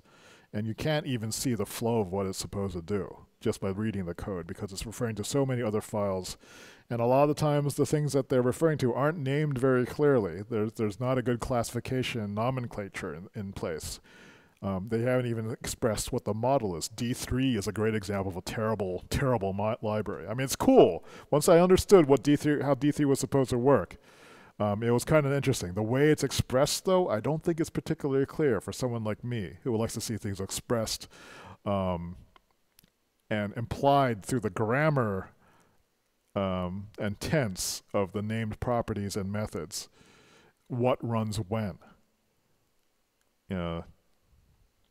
I'm still not entirely clear how D3 works. Like the other guys in the dev team are doing more of the D3 stuff.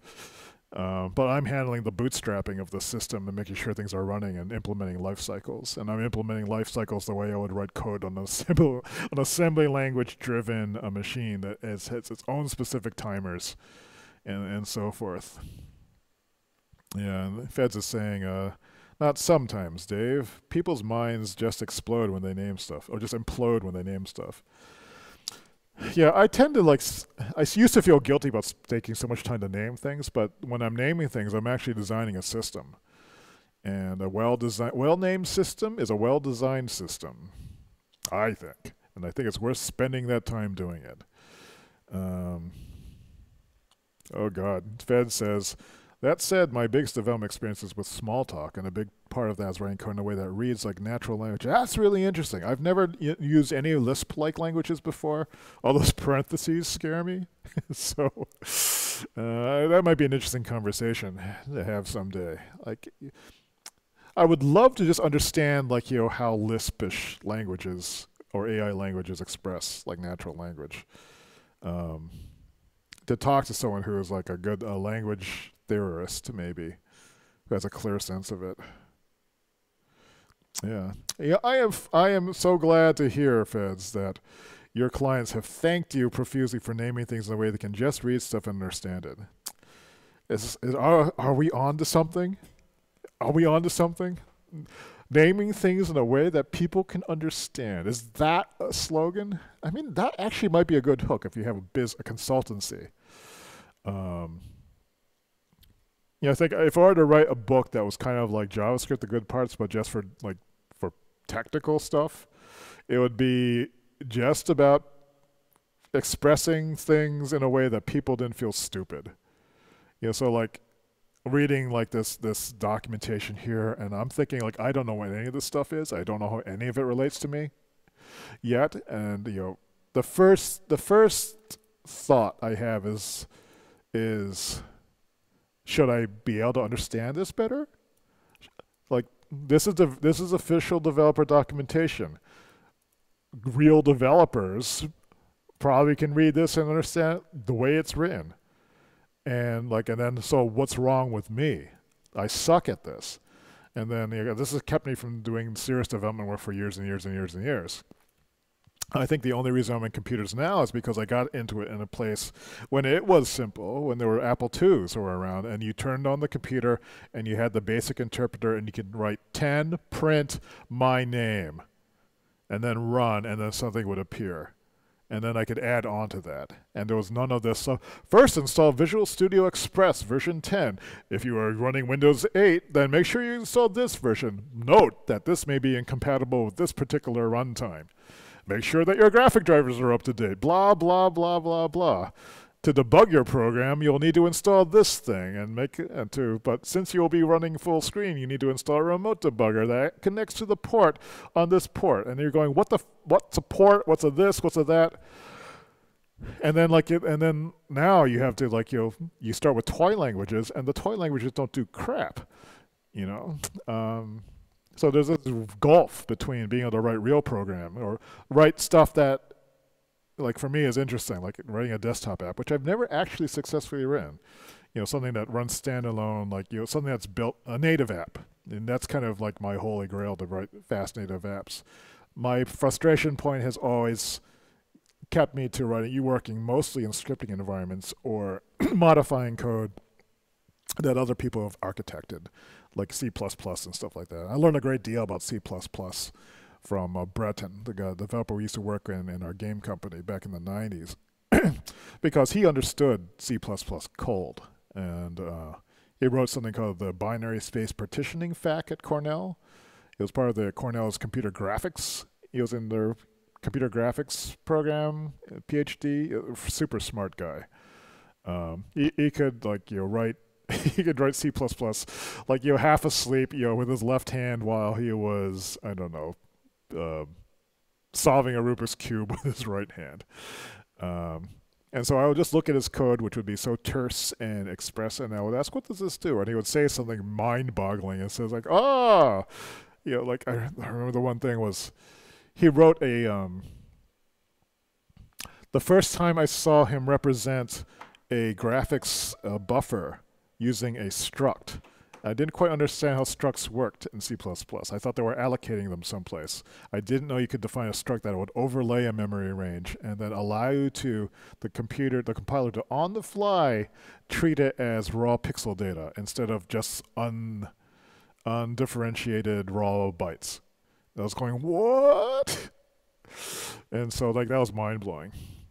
But but I think he liked working with me, I assume, because he liked the way that we could think in systems. Like, how do you represent a game? What are the central elements of a game? What makes a game different from a puzzle, different from an interactive game, different from this? And we came up with a system of naming, that we were able to model all of our interactions for a game, and I still use this model to this day. It's in all of our simulation stuff. The model is so helpful to have. If there was any kind of museum I would want to make, it would be the museum of different models. For mathematics, for engineering. How do you systematize something?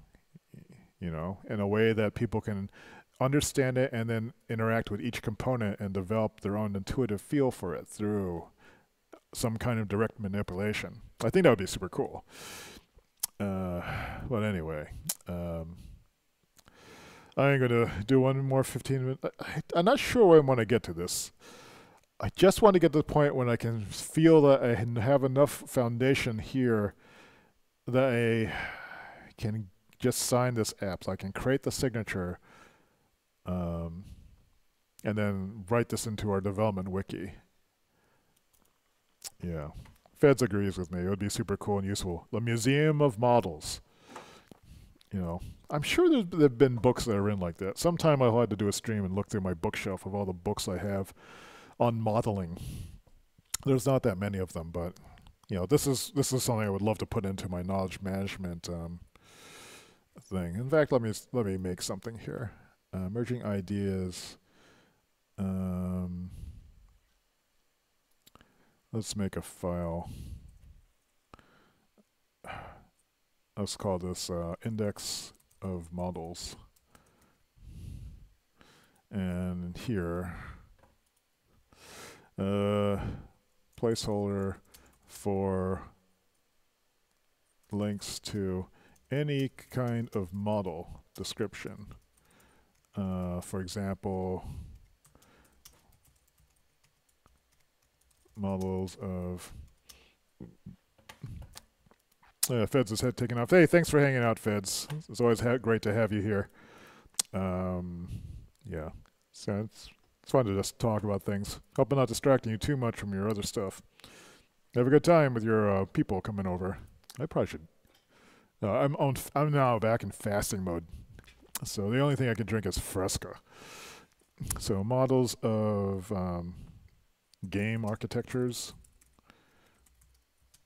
pieces, managers, it's ways of modeling,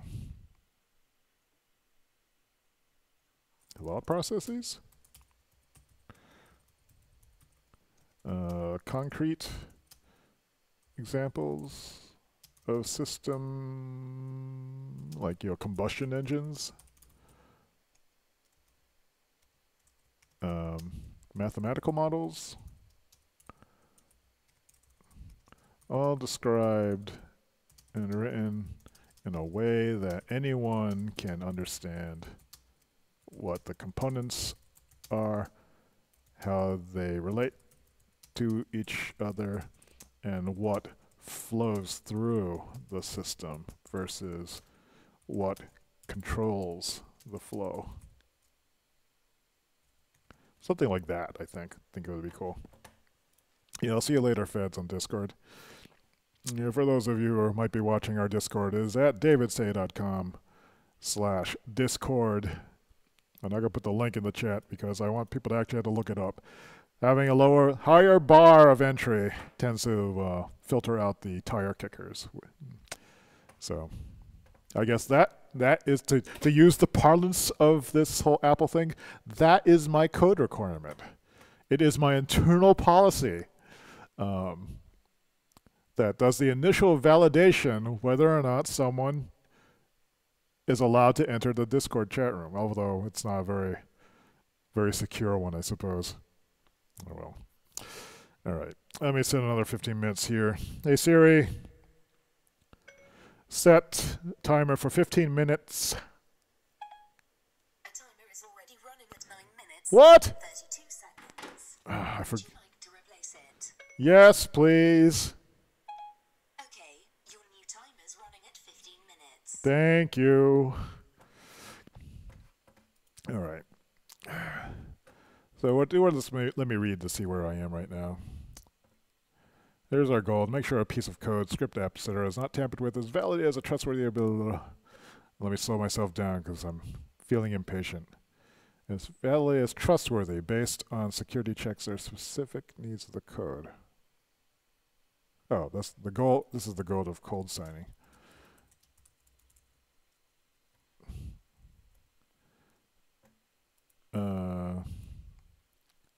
The top level security element object, let's call this concept. I'm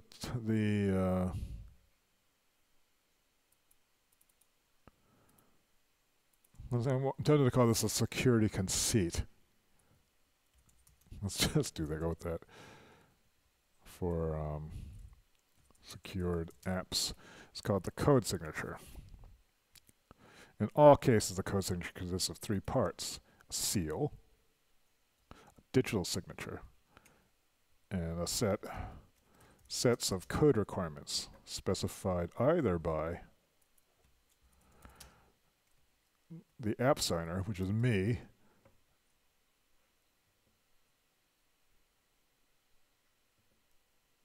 how come there's 2 quotes? Either by, oh,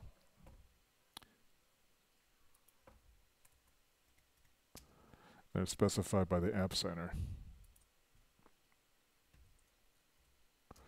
There are some mandatory ones, but others are optional.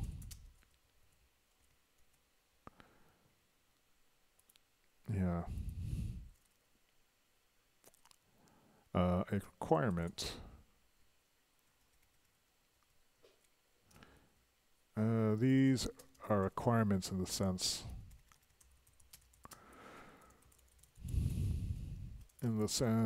that the app requests them, but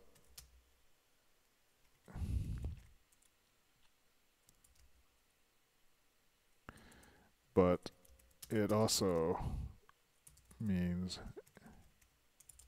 it also includes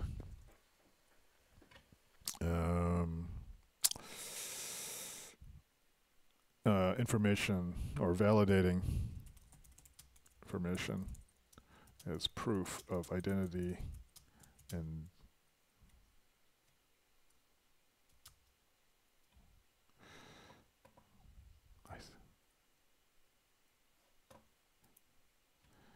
there are some I think that's an okay way of expressing them. And then, so there was something I was writing down here. The process of signing an app, i.e. creating a code signature.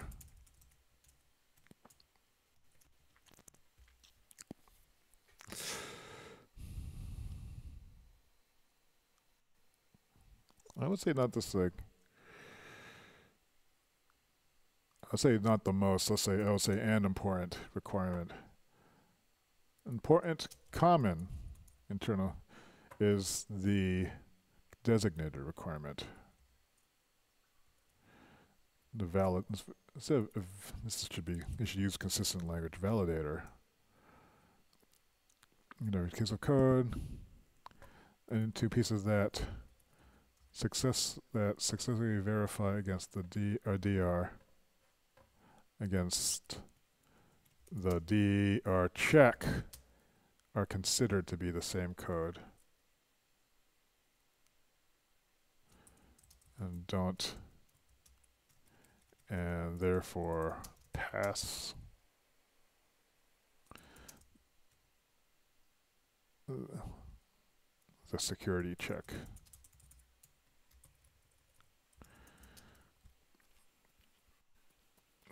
It doesn't seem particularly secure to me.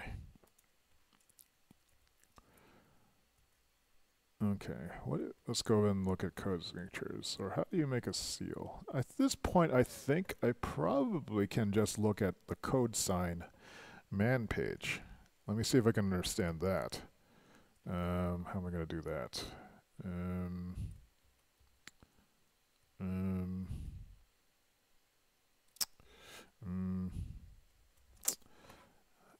Let's just pull up a terminal window.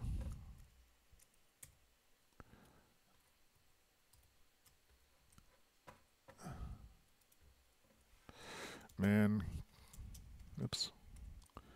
code sign. All right, can I understand this? This creates a code signature.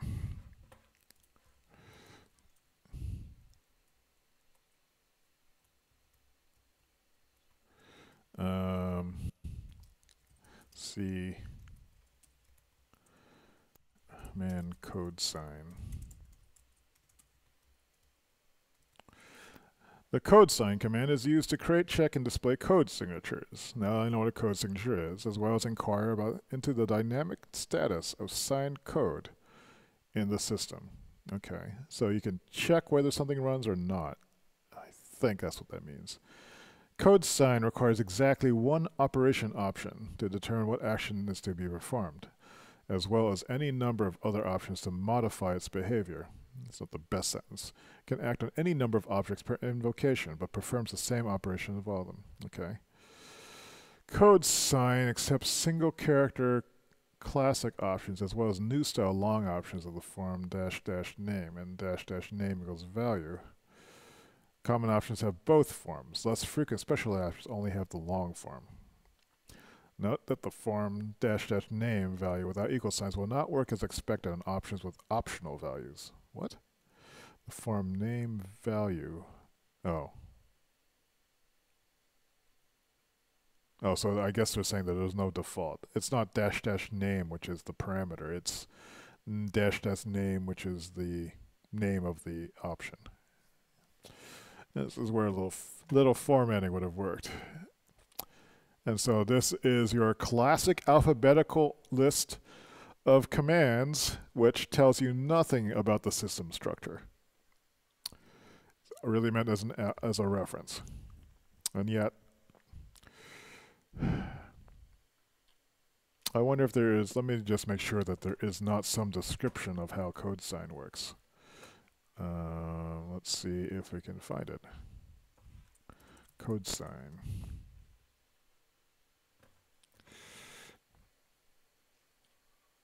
Code signing guide, code signing, macros, code signing in depth, that's code submission issues, technical distribution.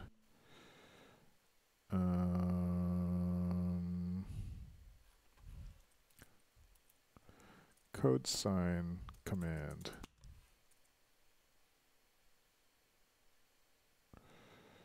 this guide I recall as being actually kind of useful. Look, there's a diagram. Hooray! Code signing is a macOS security technology. Look, data. Hash. What creates the hash? Message digest. Signer's private key. This is a terrible diagram.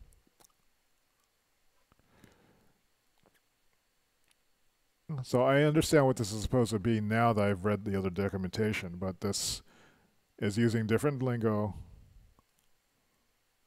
and what the arrows on the system are implying.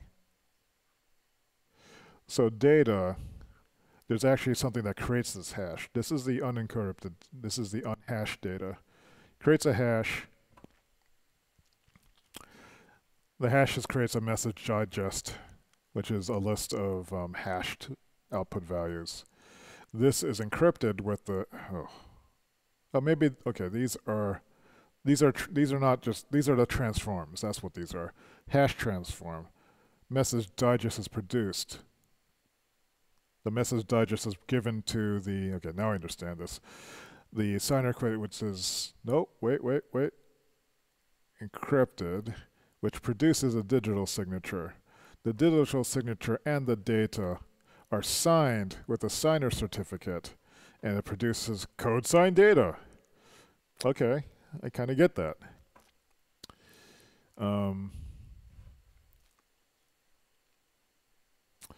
Limitations. See, that's the whole thing. Oh. If I click on this, cancel. That's interesting. What does that link look like? Xman page.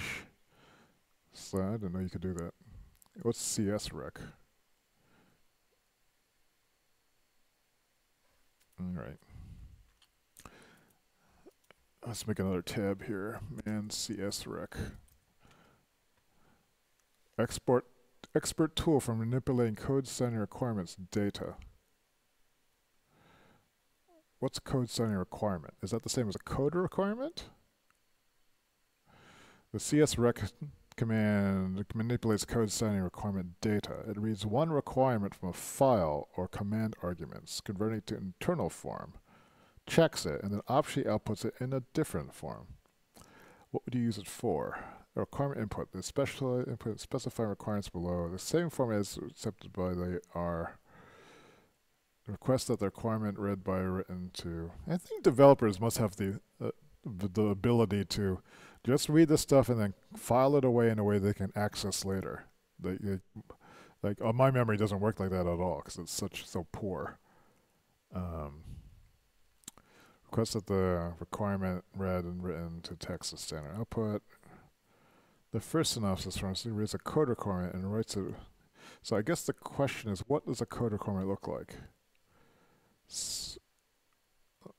A code requirement is a file.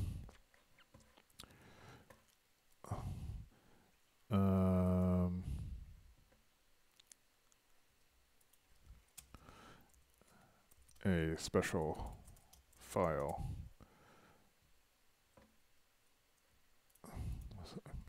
What does a code signature look like? To compile explicit requirement.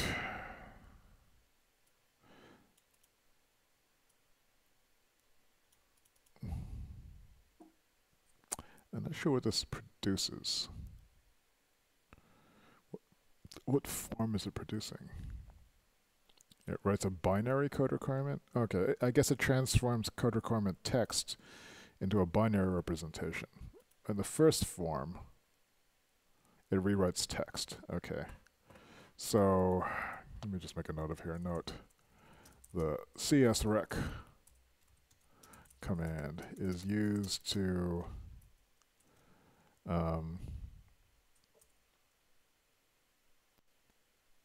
manipulate code requirement files.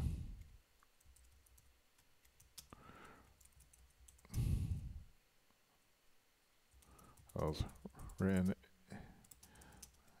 in the code requirement code signing requirement language.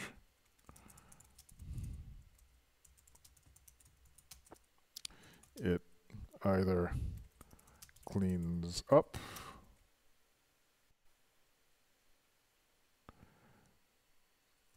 the source to write a canonical formatted version, or it writes the binary representation to a file.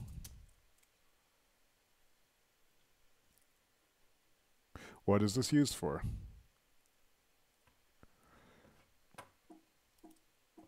Oops, something was blooping. Are we still connected? You haven't dropped any frames since. That's good. It's nice. Next, let's go look back at that this man page. Let's see if we can. I was already angry about this being in alphabetical mode. But what I could do is an analysis of what these identifiers are and try to regroup them into some sort of semblance of something. But let's read this operation. The first synopsis form, codesign, attempts to assign the code objects as the paths given using the identity provided. Note, codesign.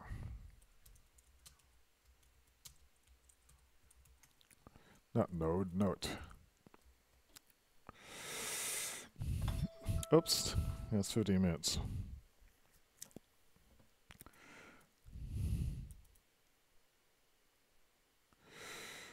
Internal requirements and entitlements. No, I didn't even define what an entitlement is. How are entitlements expressed? Note, see where entitlements fit into this picture.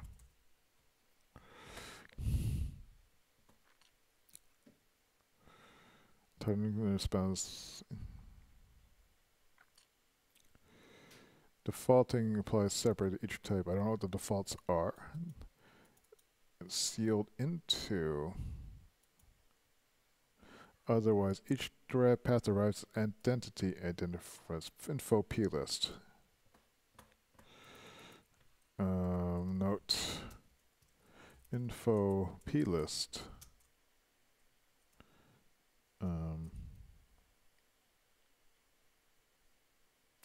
Or path name creates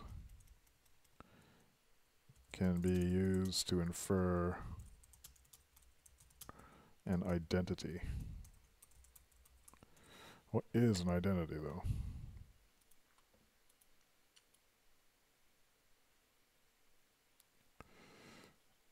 So signing looks like it can sign things inside of things.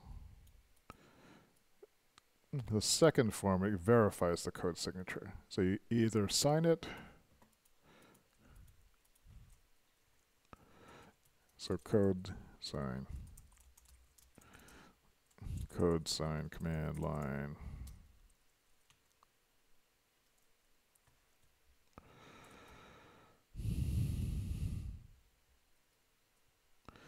I think code sign can write or verify code signatures. The objects of the objects passed to it.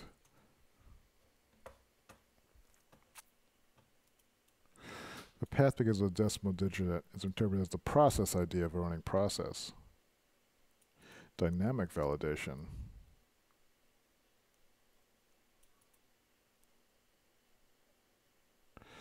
If a path begins with a decimal digit, it's the process ID. That's interesting. What would you use that for? The third form, code design displays the contents of the signatures.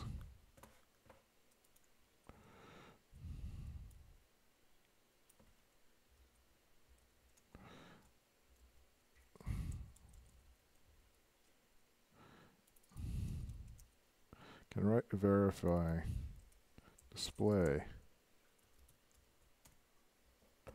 The fourth constructs the hosting path for each PID given and writes it one host per line to standard output. The hosting path is the chain of code signing hosts,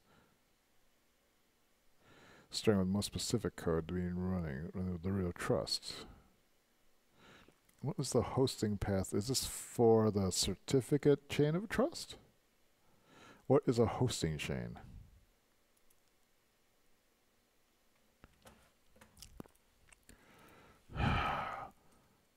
What is a... Is it hosting chain?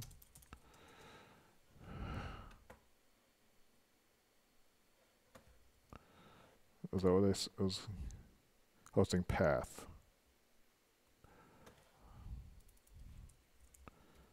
For PID code sign.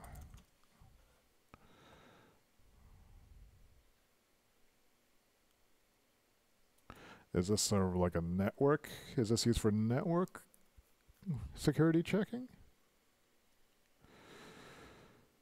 Oh, this is the man page source file.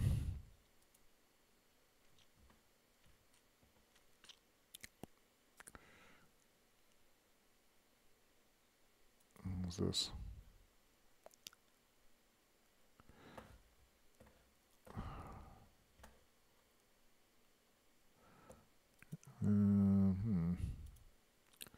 Let's try some simpler queries.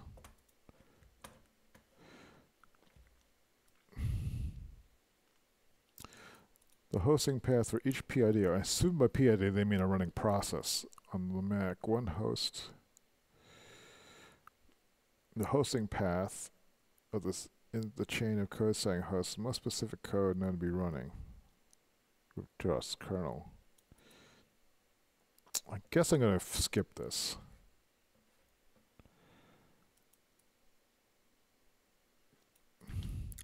It makes me wonder if, let's look back, what kind of paths can we pass to this? Here's the path of PDD. This is the fourth form.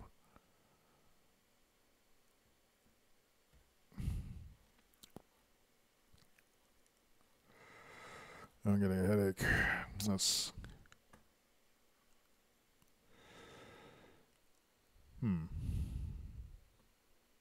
How do we actually use this? To be used for code signing, a digital entity must be stored in a keychain.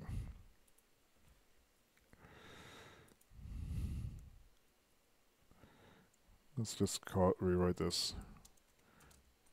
Verify and display.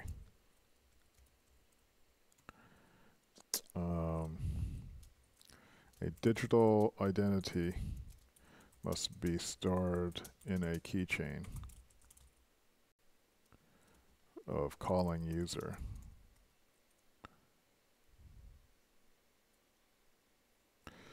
If your signed in is stored in a different form, you may need to make it available to a keychain is that's the, what's it called? Apple has a keychain manager, keychain access app.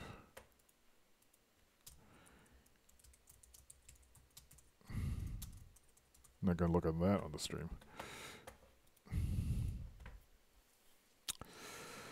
The identity is first considered as the full name of a keychain identity preference.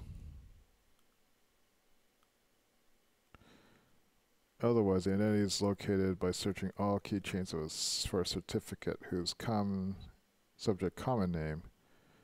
All right, so let me look at the syntax again for this in the first form.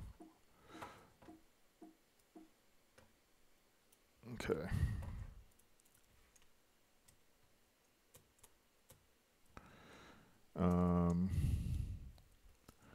Writing the identity.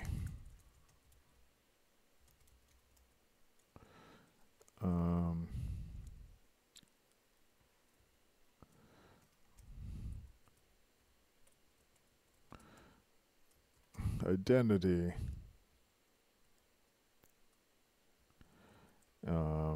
is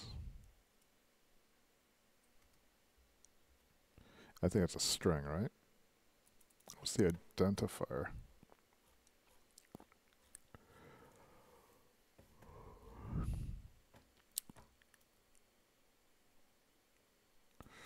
First considered as the of a keychain identity preference. It directly names the identity used.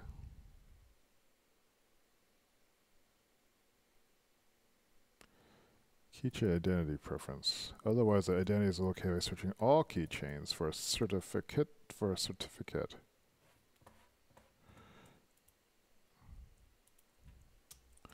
Store certificates.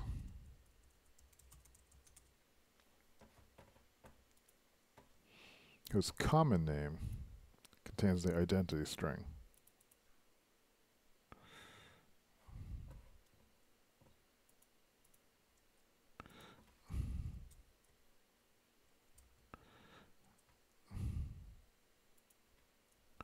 Refers to a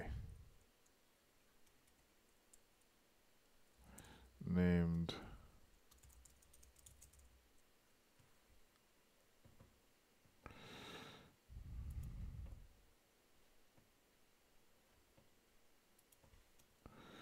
belonging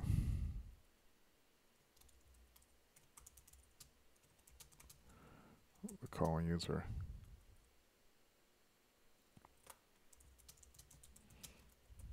To look at it. And then refers to the name.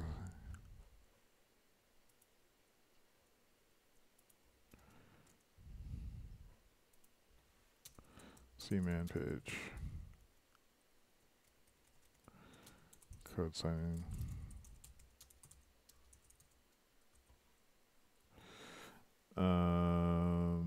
The identity exactly 40.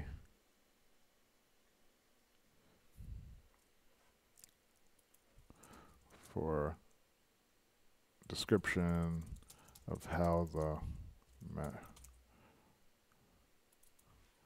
is a string used to match, not a name certificate, a certificate stored in the keychain.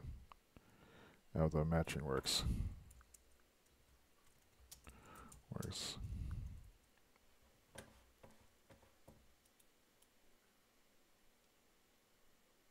Both identity preferences and code certificate hashes can be used to identify a particular signing identity, regardless of name. If the identity is a single layer, ad hoc signing is performed. Ad hoc signing does not use an identity and identify exactly one instance of code. Okay. Codesign will attempt to embed the entire certificate chain, documenting the signing activity into the code signature it generates. Okay. That's interesting. It looks for those in the keychains and search level, blah, blah, blah. Okay. Specifying requirements. Is that part of this string? Yes. Wait. There's something called identity and identifier? Wait. What's identifier? Oh, wait. Dash S identity? Ugh. What's the difference between identity and identifier? Deep ID. During signing, explicitly specify the unique identifier string.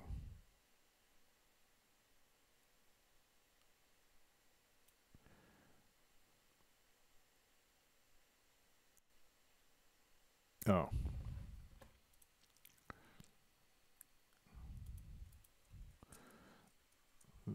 The optional -I identifier allows you to override the unique identifier.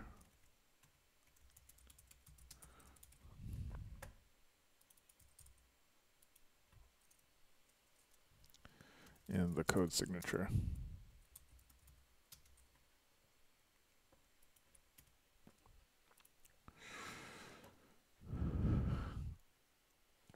Or otherwise what? was the -s command.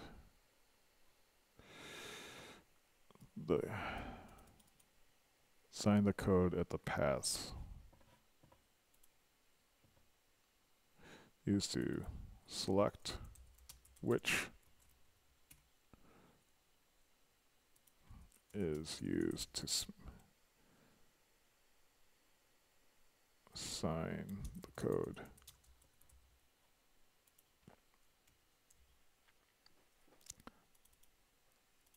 How the matching, how the selection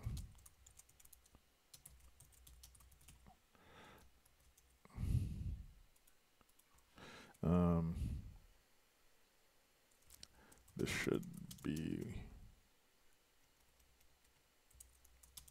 unique for every app. Okay, so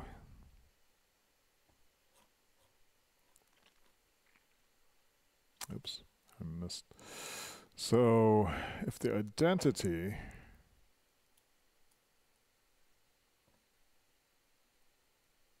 what else is in here? We have -r requirements. I'm missing. Where is that? Here's the signing identities. Okay, this is the requirements. The requirements argument can be given in various forms. A plain text argument is taken to be a path to a file containing the requirements. Well, it says binary files containing properly compiled requirements code and source files.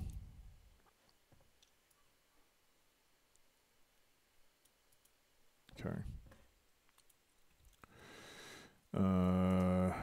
Optional -r requirements.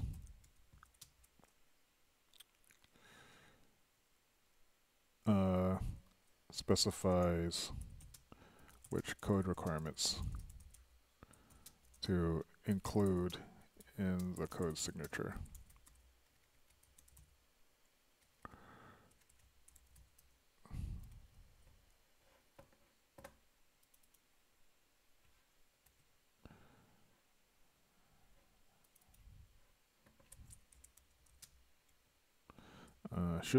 Absolutely should be unique for Ev.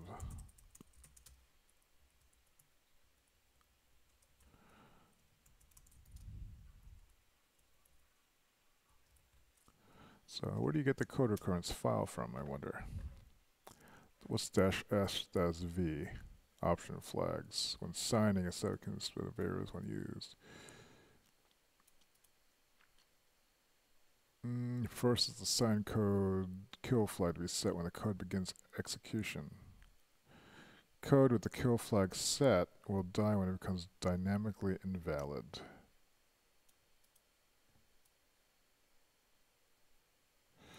Forces the sign code's hard flag. Set hint the system prefers we denied access resource.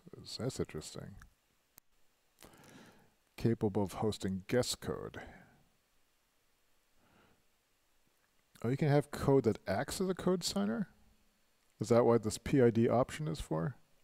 It's interesting. Expires. Forces any validation code to consider of the certificates involved. Fail to verify once in this. Oh, okay. Well, that seems to make sense. Library. Only be able to link against system libraries or frameworks. Okay. Mac OS runtime. Sign process hardened runtime environment includes. Is this the sandbox thing? I don't know.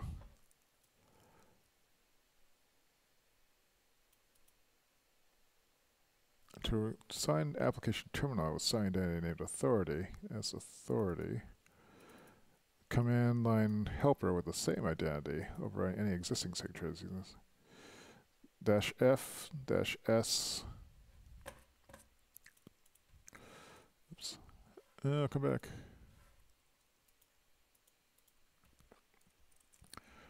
Dash F, what does that show? It says force. Dash V, I think that's verbose, right? Or is it verify? What's the dash V flag do? Dash V verify. What does that do?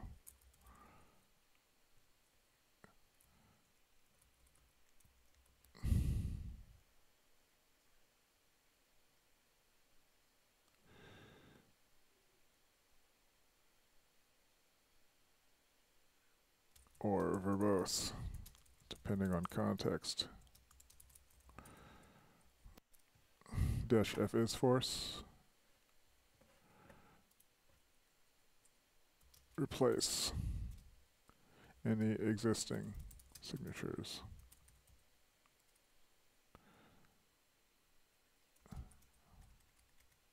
If one exists, the op will fail. Otherwise, if one exists, the op will fail. Command will fail. Keychain. Alright, so now having read that, do I understand what these things do? Let's look at all the instructions here. All architectures. Fat binary architecture.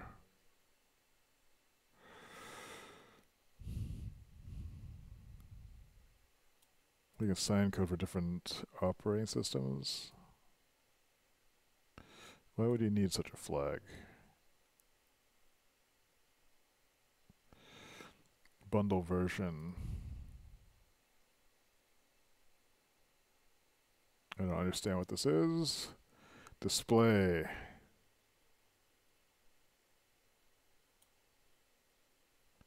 Detached.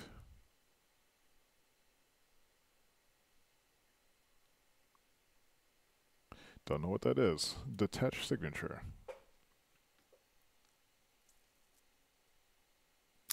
The code being signed is not modified, doesn't need to be, need not be writable. When verifying, designates a file containing. Alright, so I guess this is alright, so this creates the signature that you can then later inspect again. So it's like having like a backup copy of it. Deep. Nested code should also be signed.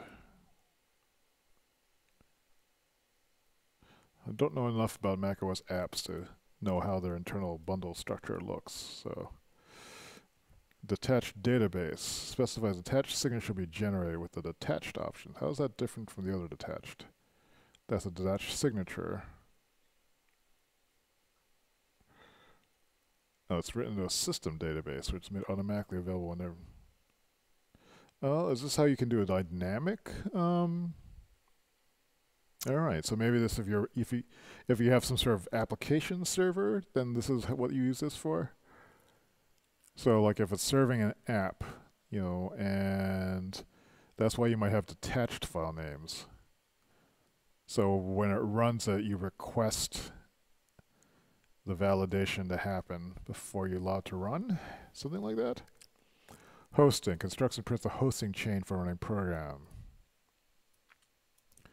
Identifier, we looked at that. Options. During signing, a set of options have been a code signature. Page size, granular page size must be a power of 2. Chunks of page size bytes are separately signed. Oh, okay, so it breaks the code into a bunch of pages and then it runs the hashing on each one, thus creating the multiple digests.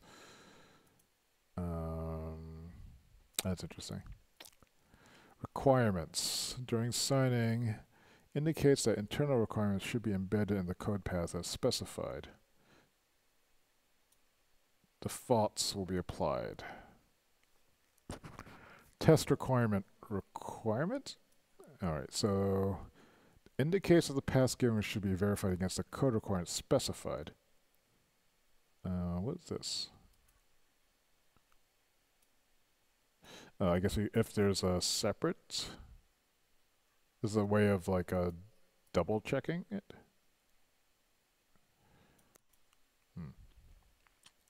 I guess that would make sense if there's some way of screwing them up. I don't know, even know what it means. Sign identity, that's what dash S is for, sign.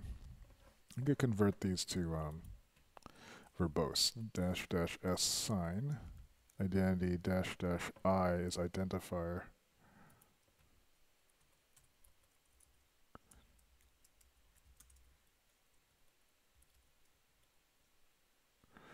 Dash R requirements.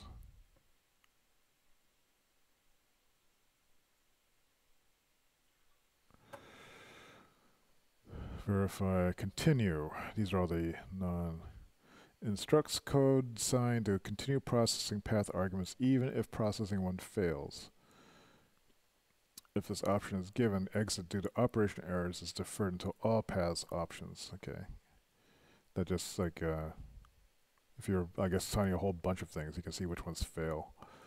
Dry run, during signing, performs almost all signing operations, but doesn't actually write the result anywhere. That's a useful command. Dry run tests, but does everything but doesn't write, but doesn't change anything, files, or write anything. Entitlements. When signing, take the path file to embed its contents in the signature as entitlement data. What is an entitlement written in?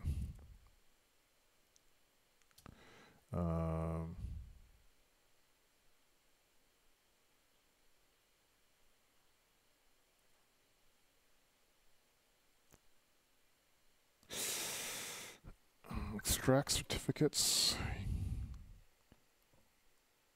That's interesting. You pull certificates out. Embeds entitlement file. Whatever that is. Fileless path. When signing or displaying a signature, writes the given path a list of files that may have been modified as part of the signing process. Oh, okay. That's interesting. So you know what's changed, I think. I just lost my this. Ignore resources. Do not validate the contents of code's resources or code resources.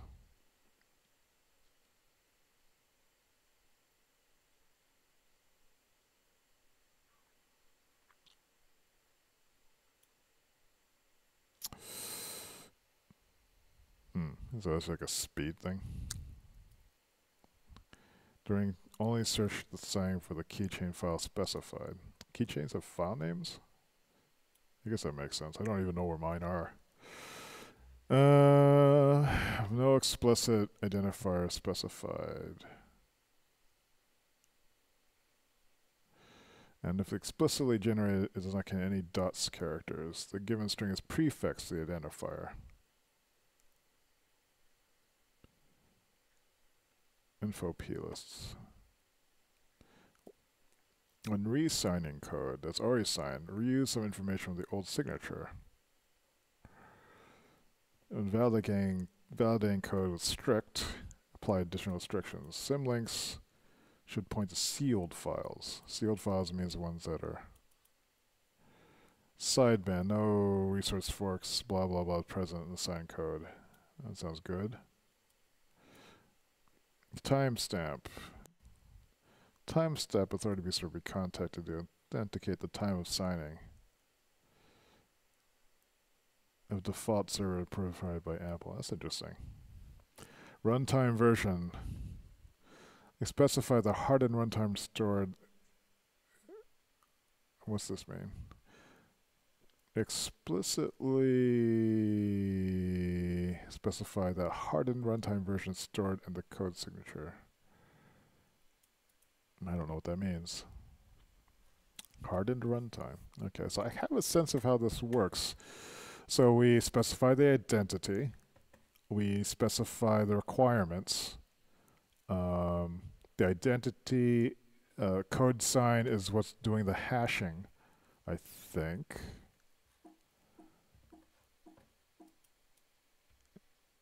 So it must do this. This is the active ceiling.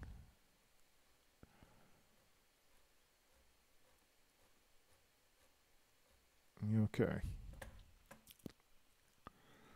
I don't know what this info plist thing is. So I guess we can just try using it. So if I were to make a list of, let me copy this stuff out and put it in my working document.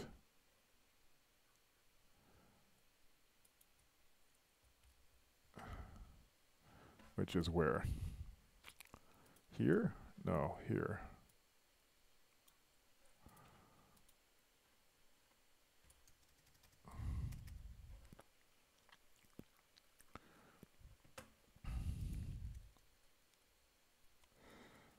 There's the goal of code signing.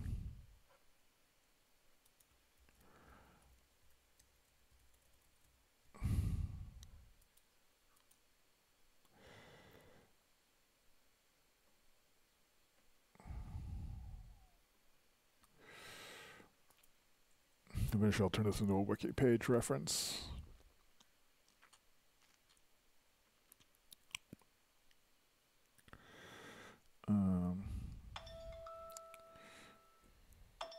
Let's do one more.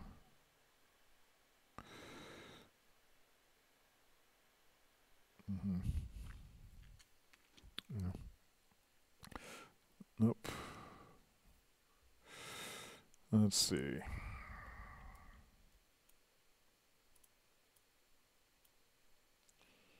Yes, let's make a developer ID. Use the sign. I actually might understand this now. The set of requirements that are validated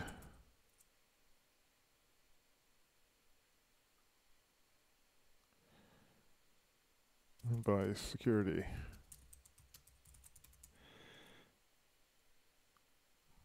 The first time. A set of requirements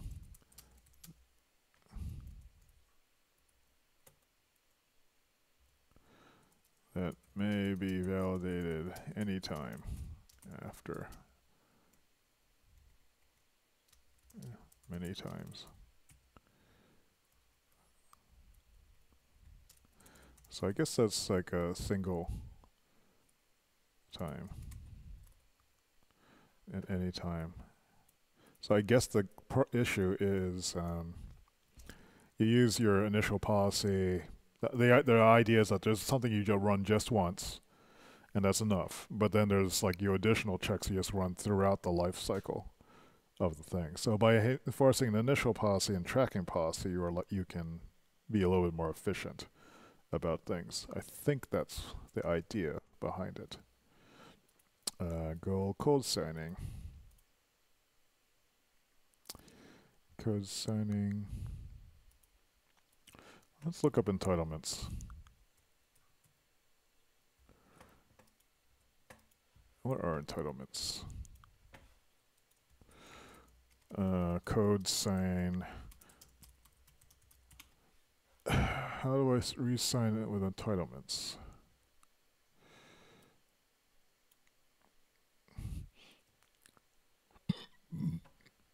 Where is that? This is entitlements. Adding entitlements. Enable app sandbox. That's a whole nother thing. All right. So entitlements. Entitlements are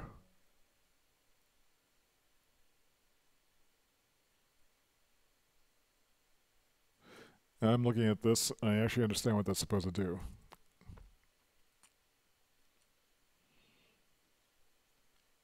Are used for sandboxing. App Sandboxed.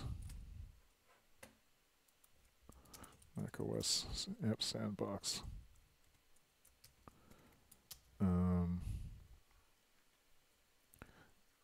App subsystem.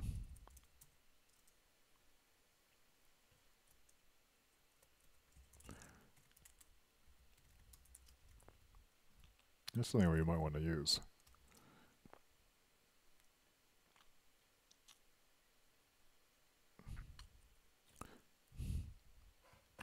Let's look at this entitlement key reference. So if you're running Sandbox, these are all the things you can allow.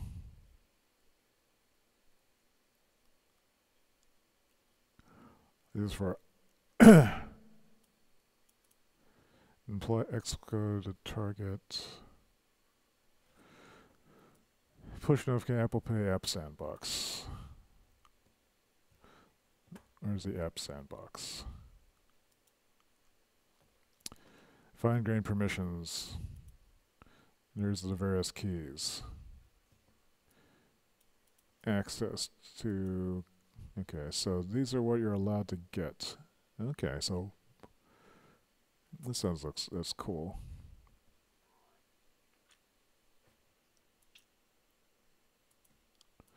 Not related to Gatekeeper. Gatekeeper. All right, I think I understand this. Now I'm going to try to put this into a wiki. But first I'm going to have to... Oh, it's 6 o'clock. All right. I'm exhausted now. So what I'm going to do is just... I guess I'll bill for how many of these...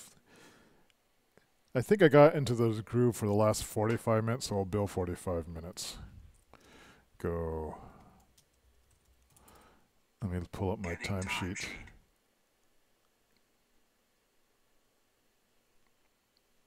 Where'd the timesheet go? Hello. Oh, it's over there.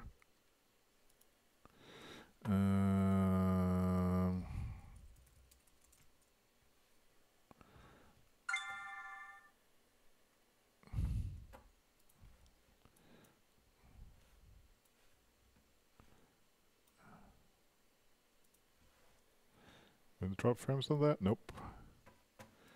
So I would say the last 45 minutes, it's 5:38 now, so let's say at 5:30. Let's see if I started this at 16:45, deconstruct, codesign, process.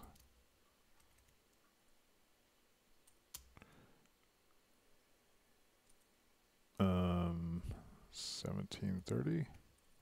That's about 45 minutes, right? Why is everything slowing down? Yeah. So, I don't know, out of the 4 or so hours I spent complaining about this, I billed an hour and 75. So, and I will write the wiki thing later. In the meantime, I can check off some things of these lists.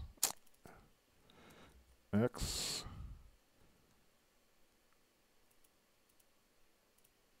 This is ongoing.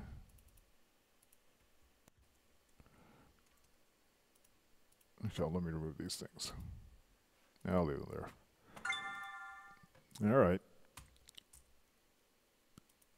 I said, all right, close. Close. Anything going on in the chat room? Someone's talking to me here. Look at that later. Okay. So that concludes today's live stream, Coworking. You know, I was able to get through this chunk of stuff.